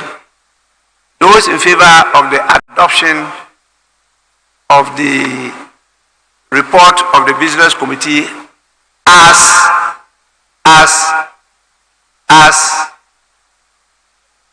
revised by members.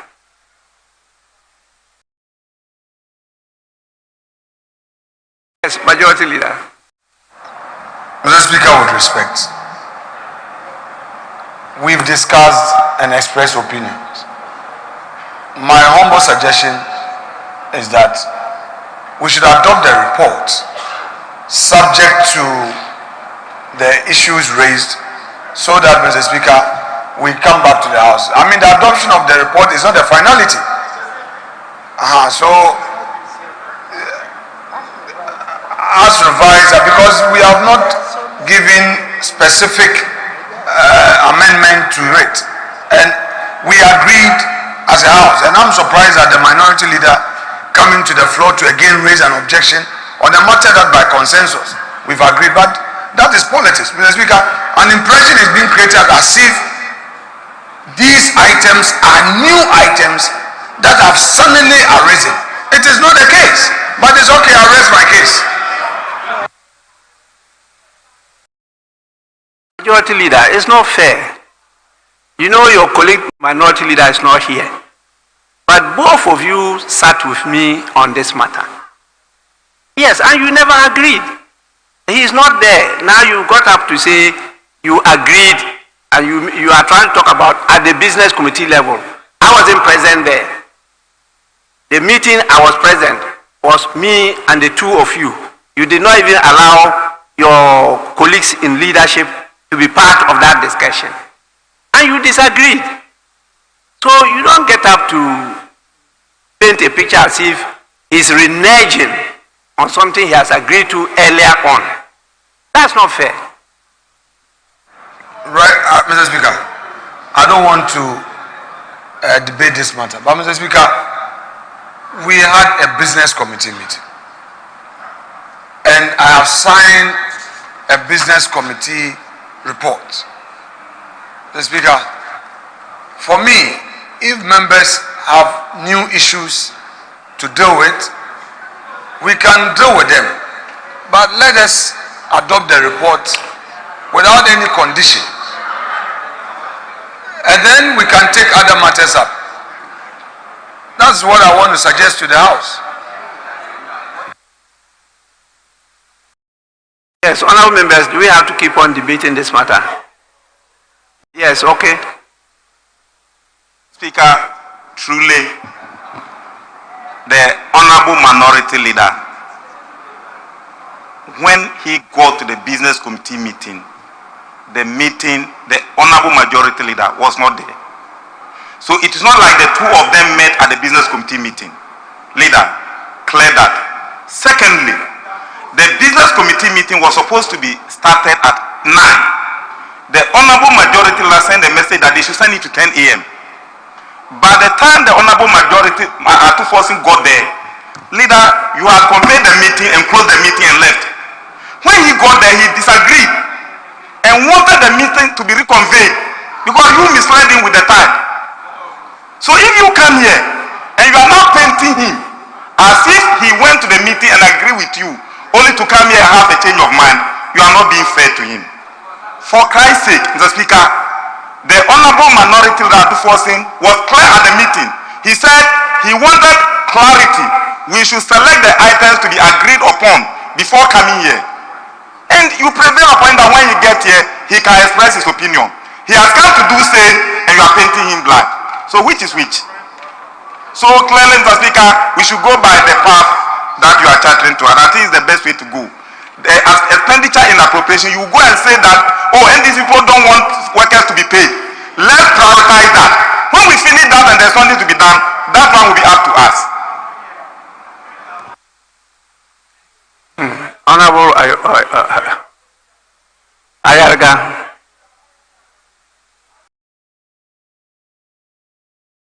Speaker, I think that we all know that whatever is contained in the report constitute proposals to us as a House to accept or reject.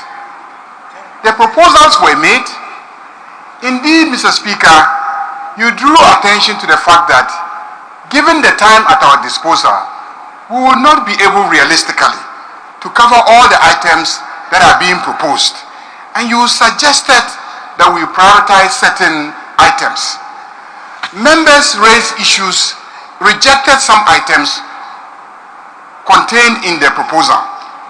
You have put it to a vote, and he is saying that we should accept everything. When members are very clear that certain items contained in the proposals are not acceptable to them. If you don't accept a revised proposal, this side is likely to vote against it. And if we vote against it, then there will be a problem. So please accept a revised proposal as indicated by the Speaker so that we can move on. Please. We raised issues about the tax exemptions. We've raised issues about the bills. In fact, your own side is even against some of the proposals and saying that let's deal with the expenditure items for the first quarter of next year, and then we close. So there's clearly no consensus on all the items contained in the proposal. That is why we should accept the Speaker's proposal that let's adopt a revised business statement report, and then we can move on.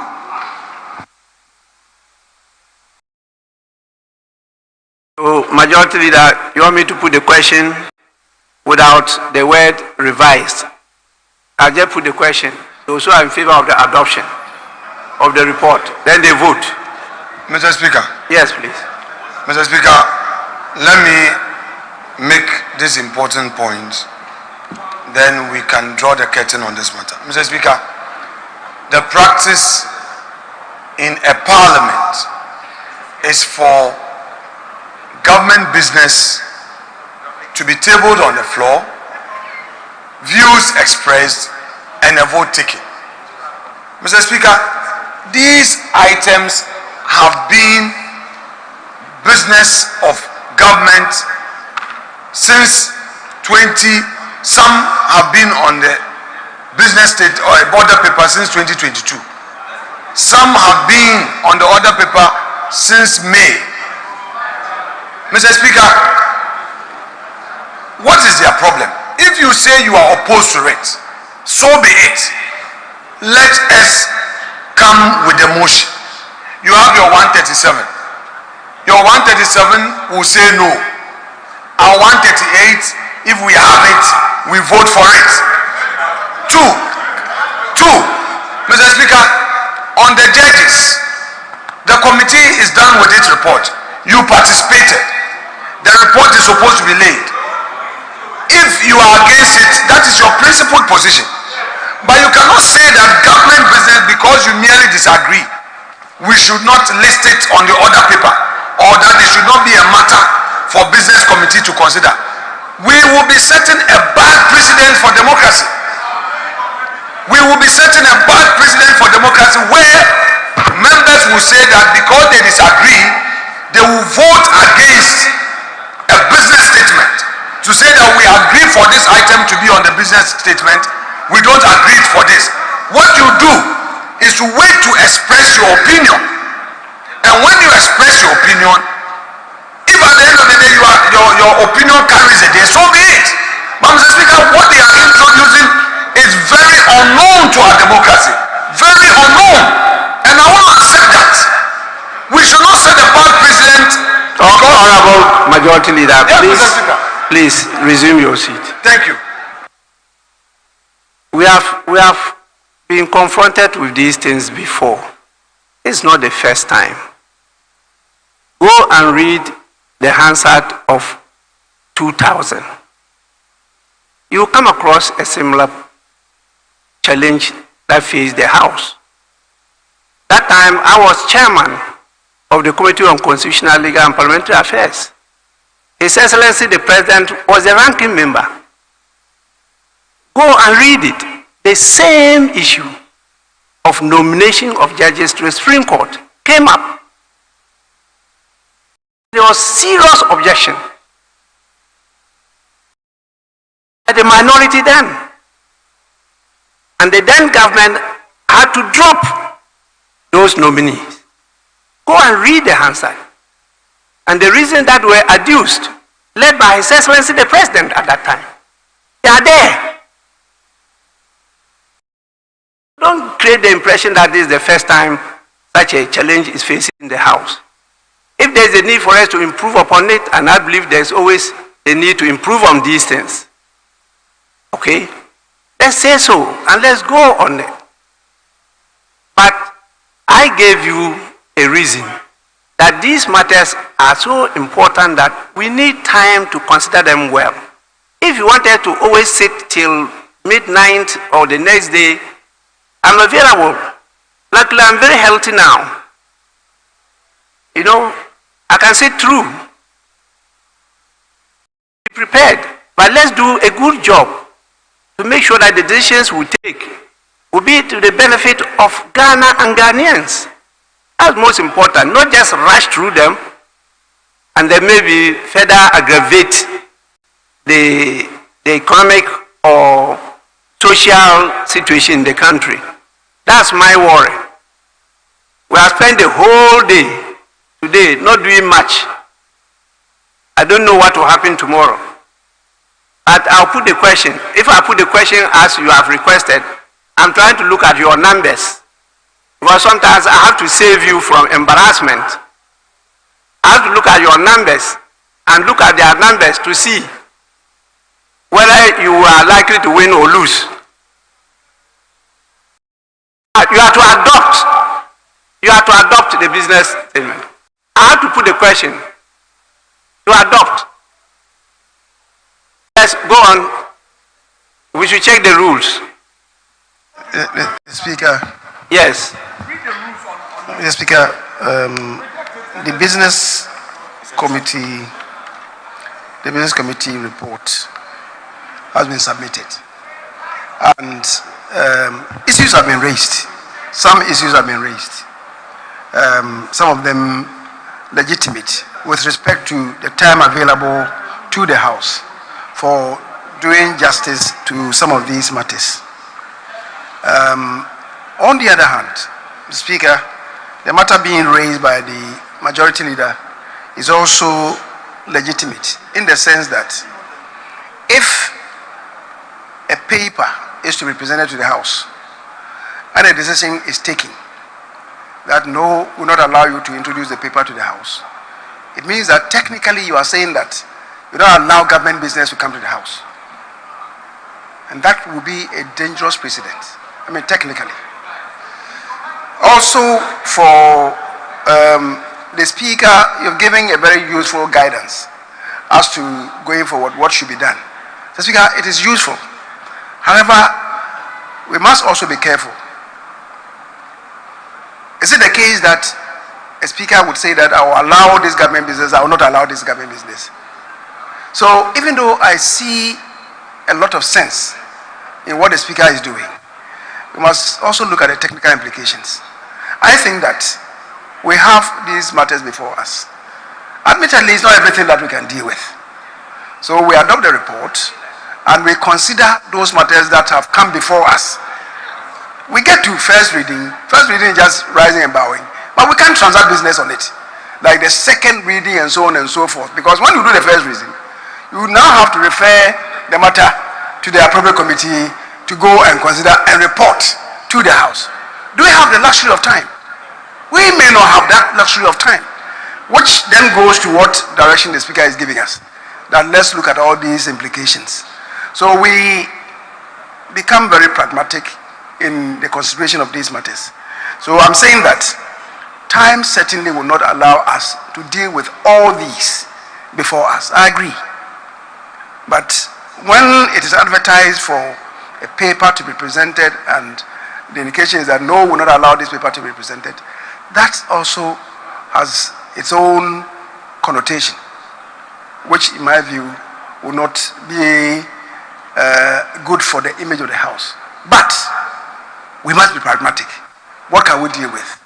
What can we not deal with? The Speaker has offered some suggestions. Going forward, we look at what to do, what we can do, and what we cannot do. As simple as that. Which is why the leader is saying that, okay, let's adopt the report.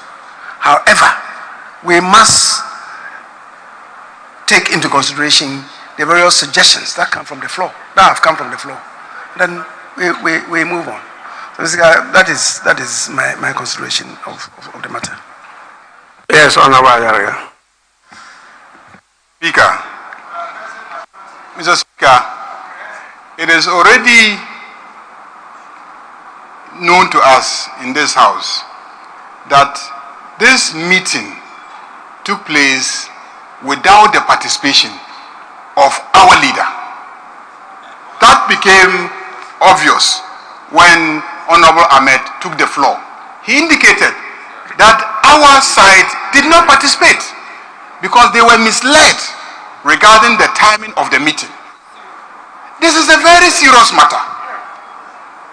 And you have given further guidance.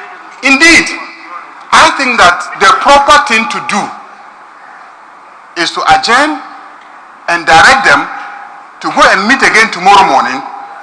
Both sides agree on a common agenda and bring back to us. Because we will not approve an agenda that is entirely orchestrated by one side. Mr. Speaker, it is obvious. He did not dispute the fact that Honorable Atto did not participate in the meeting. He did not also refute the fact that Honorable Atto asked for clarity in relation to exactly what should constitute the agenda. So clearly this is not an agenda that was agreed upon by both sides. So he misled us, and so this house is being cajoled into accepting something that one side did not participate in deciding on. So Mr. Speaker, I think that the best thing to do is to adjourn, direct them to go tomorrow morning, meet, and then agree on something and bring to us, informed by the debates that have taken place today, the discussions that have taken place today, and your own advice. And I heard you, Mr. Speaker, indicate that even you were not aware of the entirety of what will constitute the program. And that is why you recommended that we should stick to certain items that you think are more practical. And indeed, the great leader is agreeing that we must be very practical, that we cannot deal with this torn list of items that the majority leader is trying to impose upon us. So I urge you to adjourn and refer the matter back to the business committee. Let them meet tomorrow morning and let them bring us a practical, acceptable, realistic agenda. Thank you, Mr. Speaker. Honorable members, even though I allow you for purposes of education and creating public awareness as to how we do our business, so sometimes I allow these exchanges.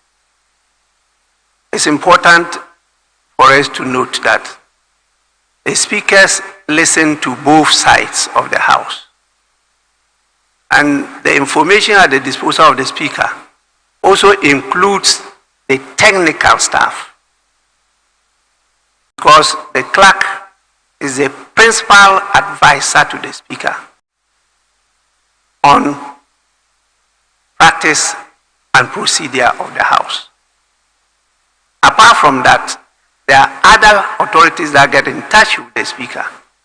And so I use that to advise. But when a business item is admitted by the speaker, and it is passed on and processed for the consideration of the business committee, and is scheduled for the attention of the House, that item cannot just be prevented from being presented because it's not yet before the House. It's when it's presented that becomes the property of the House. And the House now will take time to go into it, bring a report for deliberation. It's at the time of taking the decision that the House could reject or approve it or adopt the report.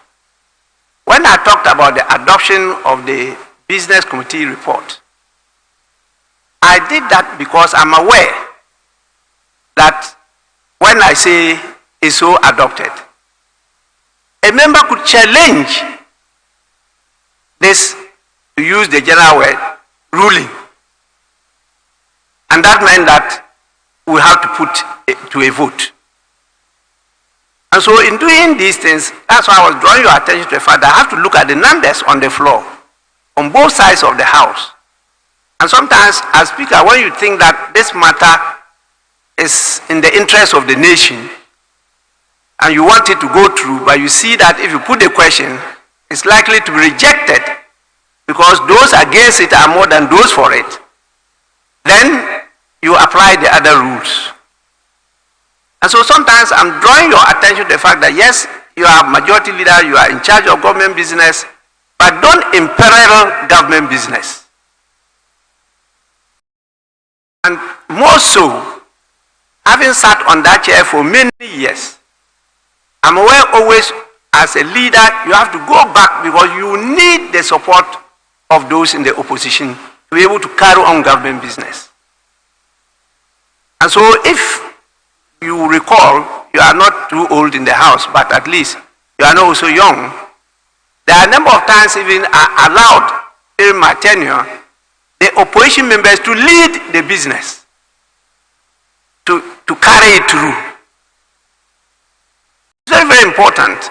It's not for the individual's glory or party glory, but the national interest. So please, I will hesitate to refer it back to the business committee to reconsider.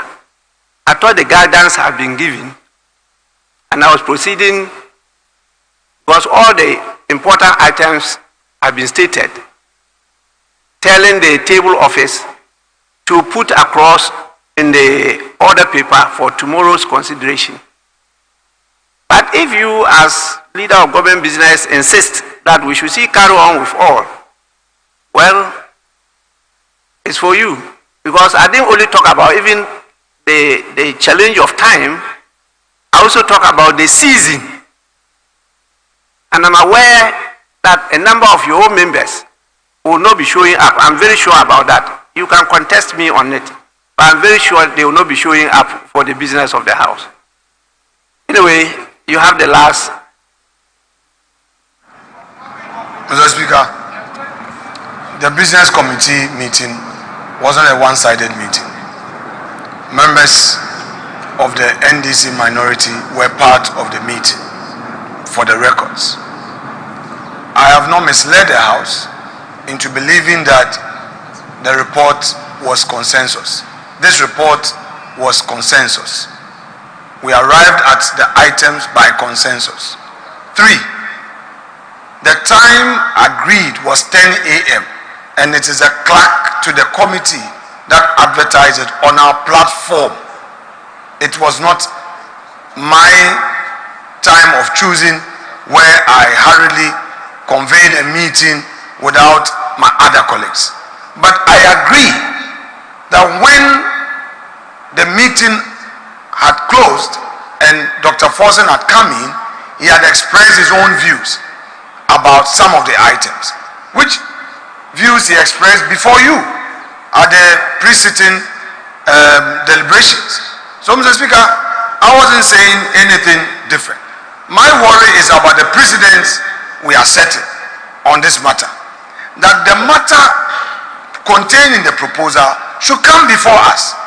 If it comes and we deliberate and we take a decision, that at that point is before the House. But if, Mr. Speaker, at this stage it's going to be a novel practice for the House to say that business committee meeting, because there's a disagreement, we are going to reject or take some out and amend. Mr. Speaker, as it pleases the House, you are to guide us, and I will yield to the suggestions that you want to put across. But I find it a novel practice. I find it a novel practice. And again, and finally, the suggestion that some of these items are new are completely untrue. Mr. Speaker, these items have been pending for months and years, and my colleagues know. If we may not have our members, let's wait for that day. If our members don't come, I won't put it to a vote for me to lose a question. So, Mr. Speaker, let's get to the bridge and then we'll cross it. These are items that government want to pursue. If we get there and we don't have our 138, we'll step it down. But my colleagues should proceed to oppose it when the thing comes to a vote, rather than to prevent it from being discussed. That one, I disagree. And I want Hansa to capture him as such. Mr. Speaker, having made my point, the rest lies with you. Thank you. Anyway, honorable members, if you look at the order paper, item 10 deals with presentation of papers, which meant that there are new matters to be presented to the House. So when you say there are no new matters, it's not wholly true. And I did draw your attention to the agreements dealing with the military on behalf of the government of Ghana and the French government. That one, I had no knowledge of it, and we just seen it. And so that's French business. And it's not only one. If you go through it, these are businesses to be presented. 10, A, B, C, D. They are businesses to be presented. So please, let's stop at this. But what happened at your business committee meeting is actually not under discussion here. I think we should leave it at that, because I usually ask for better better and better particulars.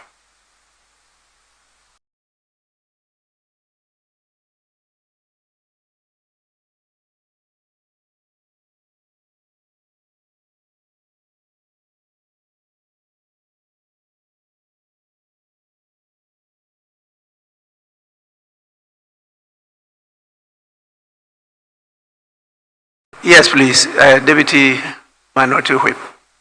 Mr. Speaker, for the records, I just want the majority leader to be aware that he misled us. Mr. Speaker, the business committee notice was issued with the time at 8 a.m. This morning, the majority leader changed the time, said let's do 9 a.m. At 9 a.m., he directed the clerk to change from 9 a.m. to 10 a.m. You changed the time twice. The test is here. On the platform is here. So we were all waiting that once he changed the time to 10 a.m., it's 10 a.m. We got that 10 a.m., you expect the meeting is over. Then you are coming to say that we are not misled. You misled us. If we got there late, it doesn't mean that you didn't mislead us. 8 a.m. is the meeting take place at 8 a.m. When you said let's do 9 a.m., all your text messages are here. 8 a.m., you said let's do 9 a.m. Then later, the clerk issue has been directed by the majority leader to reschedule the meeting to 10 a.m. That is here. Is it true or false? Then we're waiting 10 a.m. I took got there 10:13. You said the meeting is over. Then he said, no, let's reconvene it. You said you are going to pursue other issues. When I had to enter there, were you there? No, Mr. Speaker. You see, Alex, let's state the record. If you had admitted your mistake, that you misled us, maybe we would have considered you. But you misled us, and you are continuously saying that for the record.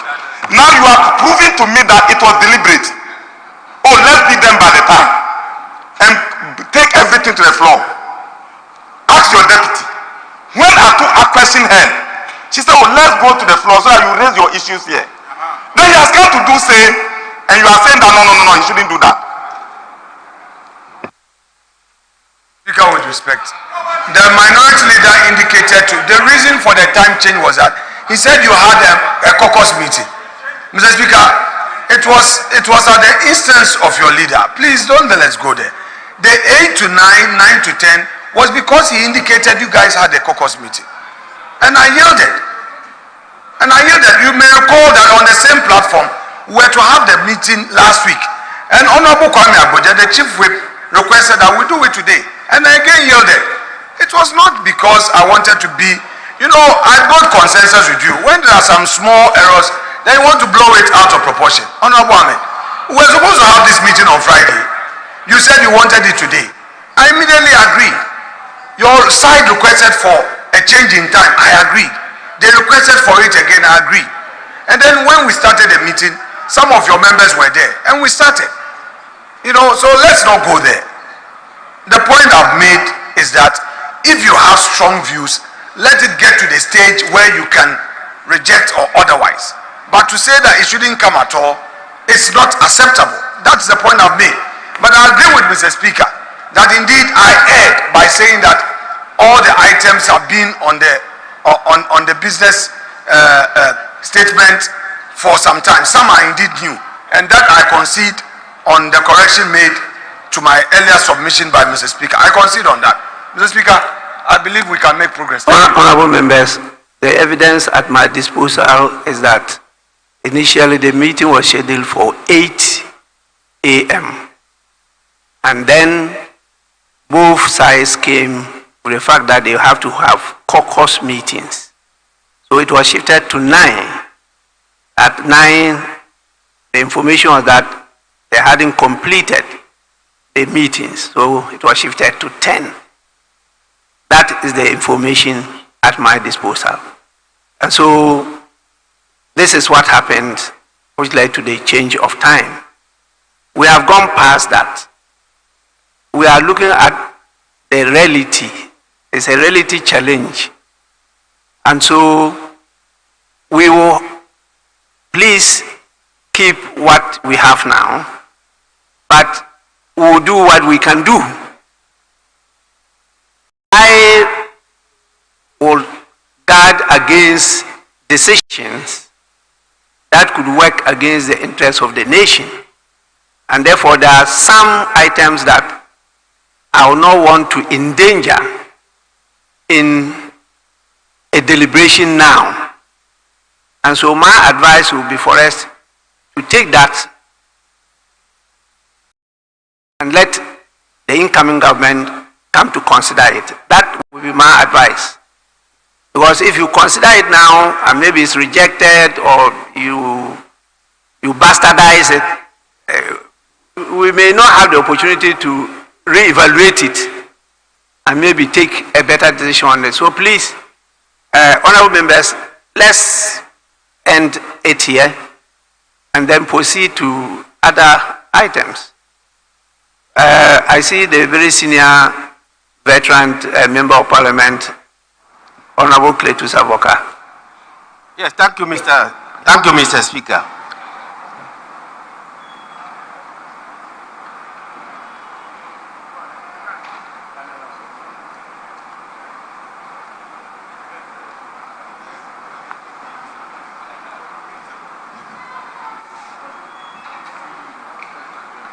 Thank you, Mr. Speaker. Mr. Speaker, I humbly want to suggest that this is not the first time that a business statement has been subjected to debate and suggestions, etc. So like you observed earlier, I don't think that we need a second business committee meeting on this matter. What we should do is that we adopt the statement, we adopt the business statement, subject to the suggestions and recommendations that have been expressed on the floor and your guidance. That's all. And then we continue. Tomorrow, as and when matters come, we do them. We don't need to go and have another meeting on the business committee to waste our time. We adopt the business statement as read today, subject to the amendments or suggestions that have been expressed on the floor, including your guidance. And we move ahead. That has been the practice. Former majority leader, the current majority leader is not in favor of it being subjected to any proposal, because that was my earlier proposal. But you are not against it being subject to. Oh yes, then let's go there. Please. Mr. Speaker, that was the very view I expressed. Hansard would bear me out. I use the word yes. You see, Mr. Speaker, you know, the incoming majority, because of the limited nature of the appointment, all of you may be redundant. All of you will be redundant at the back bench. And you would always be redundant. And they will be looking for you. You won't come. Mr. Speaker, very soon, you will tell the incoming majority leader, look at your back, check behind you. There will be nobody. Because you all will be looking for things for your constituent. Mr. Speaker, be it as it may, I agree that we adopt the report subject to the views expressed, etc., etc. Let peace remain. Let there be peace. It's okay. Granted, I wasn't loud enough on this. Now, I bring clarity to it. Let's make progress. That is all.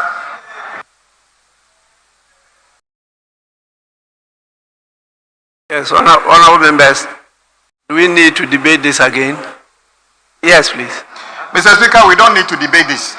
But Mr. Speaker, my colleague on the other side, you've actually helped him when he was insisting that you shouldn't put a question because he wanted everything here to be adopted. Mr. Speaker, I will encourage you, and he's saying that whenever he's got his numbers, he will bring things that we don't like and put them to vote. Mr. Speaker, I want you to be fair to him and all of us. Put the issues, even the business statement, to listen. So if the House decide that we are rejecting it, let's reject it today, not on the day that he's got people on his side.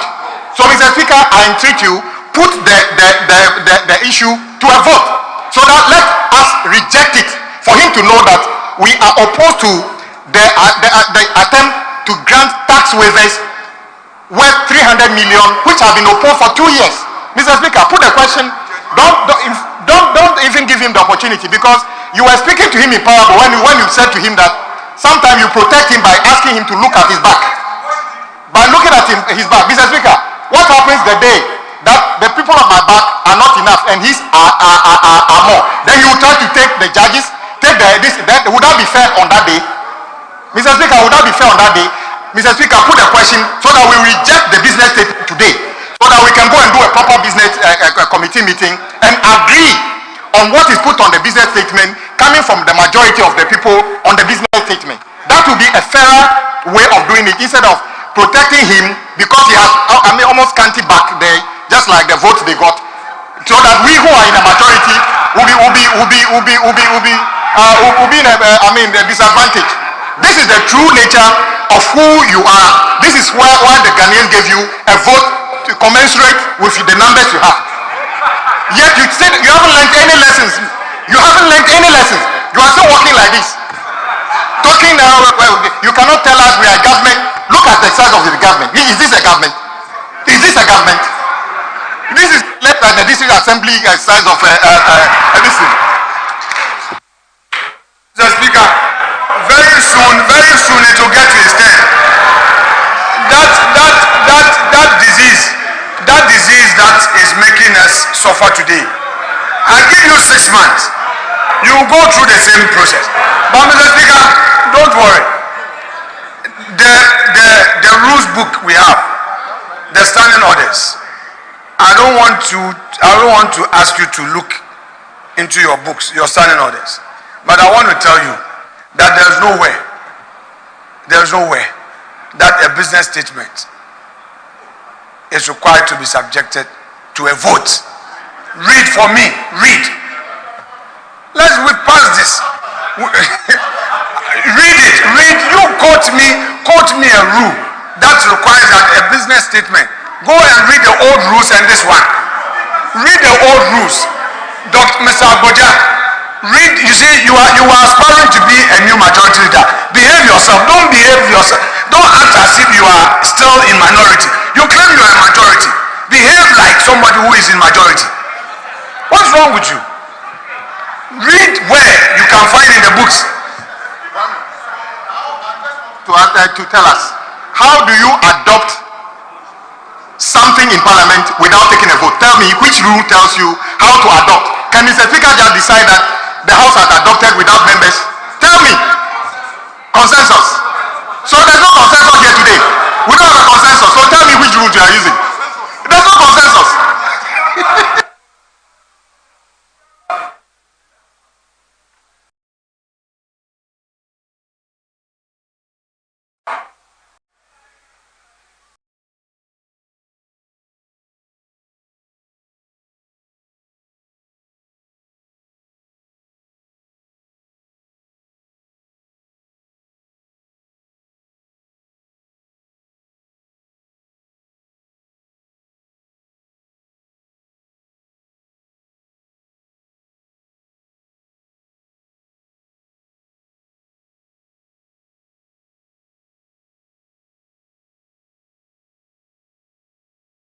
Yes, honorable members, the Business Committee report is accordingly adopted. Honorable members,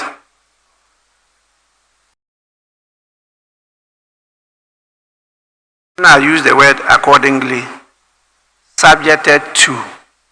You want me to use the word subjected to the comments made by members. These are rules that are developed through practice because it's a report coming from a committee of the House. So there must be a procedure, albeit very informal, for the House to indicate that it has accepted that report. So it's not like a formal debate where you put the question and the House will take a decision. And so this is the procedure that was developed through practice. We adopt it and then we move on from there. Honorable members, we will now take Item 9. At the commencement of public business. Presentation. Item 9 is presentation of petitions. I don't have any indication that we have petitions before us. So we'll move on to item 10, which is presentation of papers. The following papers to be presented: A, by the Minister for Finance, 10A Roman 1, expenditure in advance or appropriation for January to March 2025.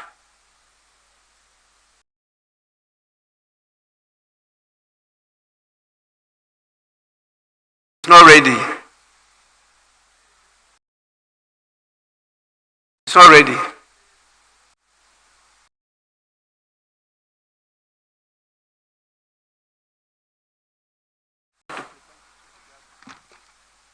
And nobody.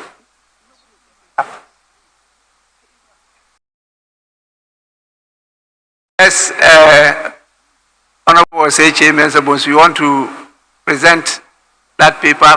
No? Speaker, I think the minister himself will be in charge. But as you know, there is a role for him to play at the transitions team meeting. So if you saw, he's been there the whole day. And the Speaker, the meeting is holding, and at the same time, there's also another cabinet meeting at 5. So I'm just walking there to inform him that he needs to present it. I guess maybe tomorrow it should be ready, or maybe latest the day after tomorrow. But I guess, I mean, certainly in the course of the week. I know the report is ready because I was given a copy to admit for the consideration of the business committee, which I did. The challenge we have now is whether there's any authority here to present it for and on behalf of the Minister for Finance. If there's none, then we could leave it to tomorrow, where he himself, as you indicated, he wants to be in charge of it. So we, honorable members, defer that item, and then we move on. Yes, please. Mr. Speaker, as you always say, we learn. Mr. Speaker, Honorable Chairman Sabonsu has laid papers in this house. In fact, he's actually even presented a budget in this house. I'm surprised that both the leader of government business and the Minister of Parliamentary Affairs do not have authority to just lay what you are talking about in this house. I don't want to believe there's any conspiracy. Mr. Speaker, one of them can actually lay this paper. Just laying. Normally they will tell you it's just laying, it's just laying. Honorable Chairman Saboso has laid papers for Finance Minister, Energy Ministry. In fact, one of the days we call him Minister for everything. So it is difficult for me to understand why my good friend, Honorable Afenyo Makin, would not even lay this paper on behalf of Finance Minister. Apart from that, Honorable Chairman Saboso, who actually has presented on record a budget in this house equal to being a finance minister, can lay this paper and refer it. Tomorrow we'll deal with it. Mr. Speaker, if they delay this and tell us this is one of the reasons we'll sit on Saturday, Mr. Speaker, that will not be fair to members. That will not be fair to members. They have all opportunity today. In effect, Mr. Speaker, the first day of resumption, the government has not presented any business. That is the fact. They haven't presented any business. Yet, the leader of the house is requesting for you to add another day, which is a Saturday. How fair is that to the people of this house? When you have no business on the first day. Mr. Speaker, Minority Chief Whip, actually he hasn't requested that I add Saturday. He hasn't done so. I looked at the nature of the business before the house, and it was my proposal that we could not complete the business that I prioritize within the 5 days. So I added the Saturday. You have a good case because it means that it's a sign that they want to delay and then we'll be compelled to sit on Saturday. But also don't forget that times have changed. one of the issues I raised was the fact that maybe even what I admitted, because of the current situation, might have made some amendments. And that is why I took into consideration the submission by Honorable Osei Mensah Bonsu that the minister wants to take charge of it. He wants to do it himself. And so I just pleaded that let's defer it. If there have been that kind of changes and he gets out to lay it, and maybe you ask, could you give us some gist of what is in it? Then he'll be hard put. Well, he could say something today, and tomorrow, when it's presented by the minister, it will be something different. So let's leave it to tomorrow for him to come and present. Or, Honorable H.A. Mensah Bonsu. Yes, please. Speaker, just to concur and indeed align with what you just said, that was the issue I was raising. And he knows that issues have come up recently in respect of some expenditures. The minister will have to evaluate these matters. It's not for me. So, Mr. Speaker, if the chief whip for the minority gets up and is, attributing or impugning some improper motives, Mr. Speaker, he has some uncanny ability of introducing these matters into otherwise very sanctimonious issues, and you should be guided. Actually, even if he did, those were not improper motives. They are proper motives. Speaker, if you heard him, I heard him. That it may be acceptable to some constituency. Yeah, if the intention is to delay it and to push the time to Saturday, that motive is not improper. It's proper. Mr. Speaker, the first leg is what I'm drawing your attention to. He sought to impute improper motives, that it might be some conspiracy. That's the issue that I'm relating to. And he knows that those words are very offensive. He knows. He should not be indulging in this. In any event, Mr. Speaker, he's also been the chief whip for the minority for some time now. He knows that even in his status as the leader of government business, not a minister, he cannot present items for on behalf of a minister. I thought this is, parliamentary practice that you must learn, or that you ought to know. So to say that, because the Speaker, let me not go on that tangent.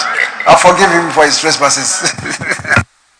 Yes, honorable members, the word conspiracy is not only negative, it's also positive.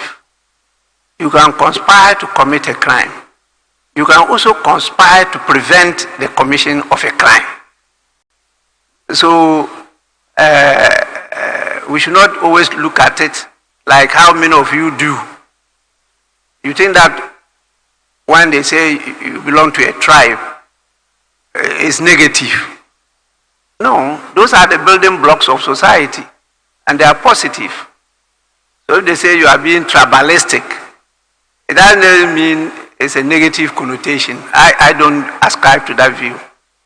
It is the beginning of patriotism, loyalty, identity, and that is positive. It's not negative.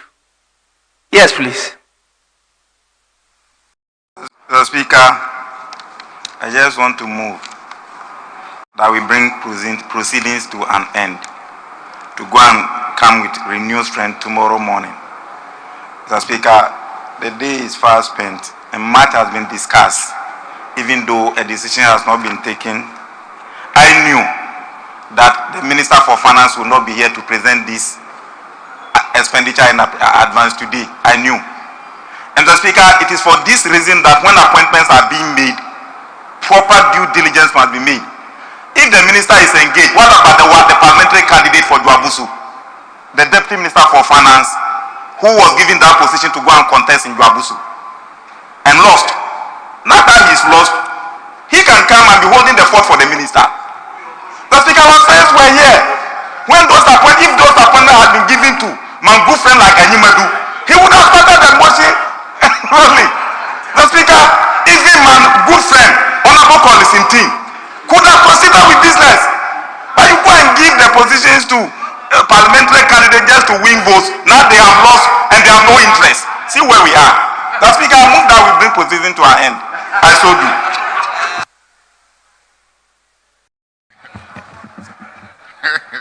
Yes, honorable members, in view of the situation we are in, Parliament is compelled to bring our usual festival of 9 lessons and carols earlier, and it's proposed that it be held on Wednesday. Wednesday we'll have the festival of 9 lessons and carols and the Thanksgiving service.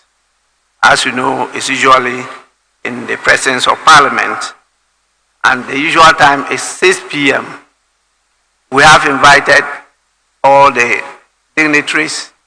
We invited His Excellency the President, and he will be represented by the Vice President, the Chief Justice, and all the clergy, and all those, sweet voices are going to be present. And I want to take this opportunity to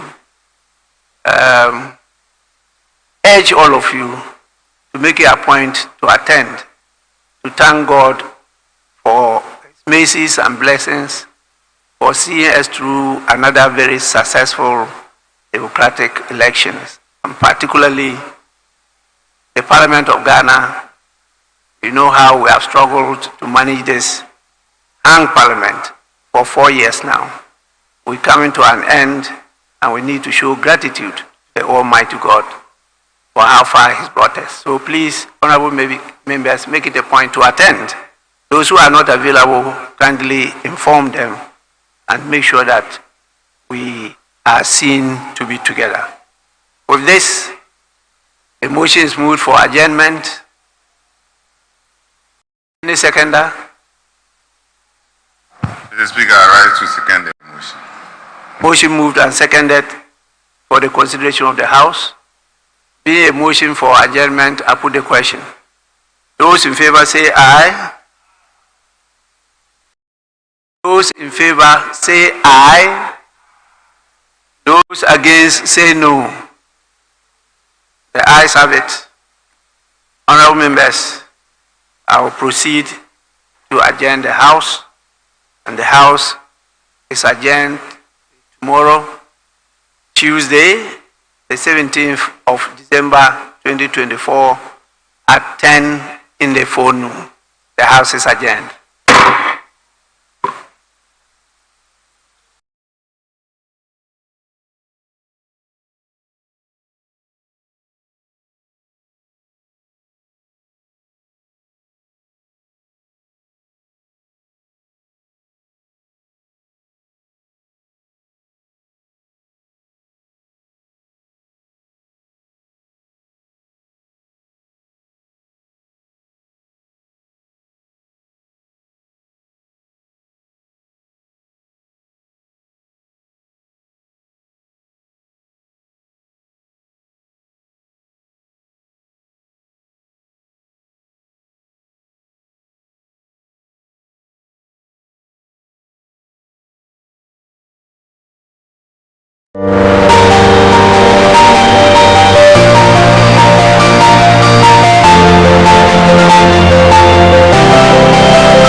Welcome. I'm Lisa Marsh-Meyerson, president here at Southern New Hampshire University, and I am so excited and honored to be with you for my first commencement as SNHU president. As many of you know, President Paul J. LeBlanc ended his tenure after 21 years this past June, and I am standing in this beautiful building which houses our STEM programs, dedicated during his last week as the President Paul J. LeBlanc Hall. For those of you that haven't visited our campus, I hope you have the opportunity to visit, and I look forward to welcoming you here soon. But now, on to the reason we're here today. Our fall commencement. We're so proud to be recognizing over 25,000 graduates from all over the world. So wherever you are celebrating today, I hope that you are celebrating your incredible accomplishment of becoming a college graduate, because I know that you have worked so hard to get to this day. We are so proud that you are now a member of the SNHU Alumni Association. I hope you're marking this important milestone with the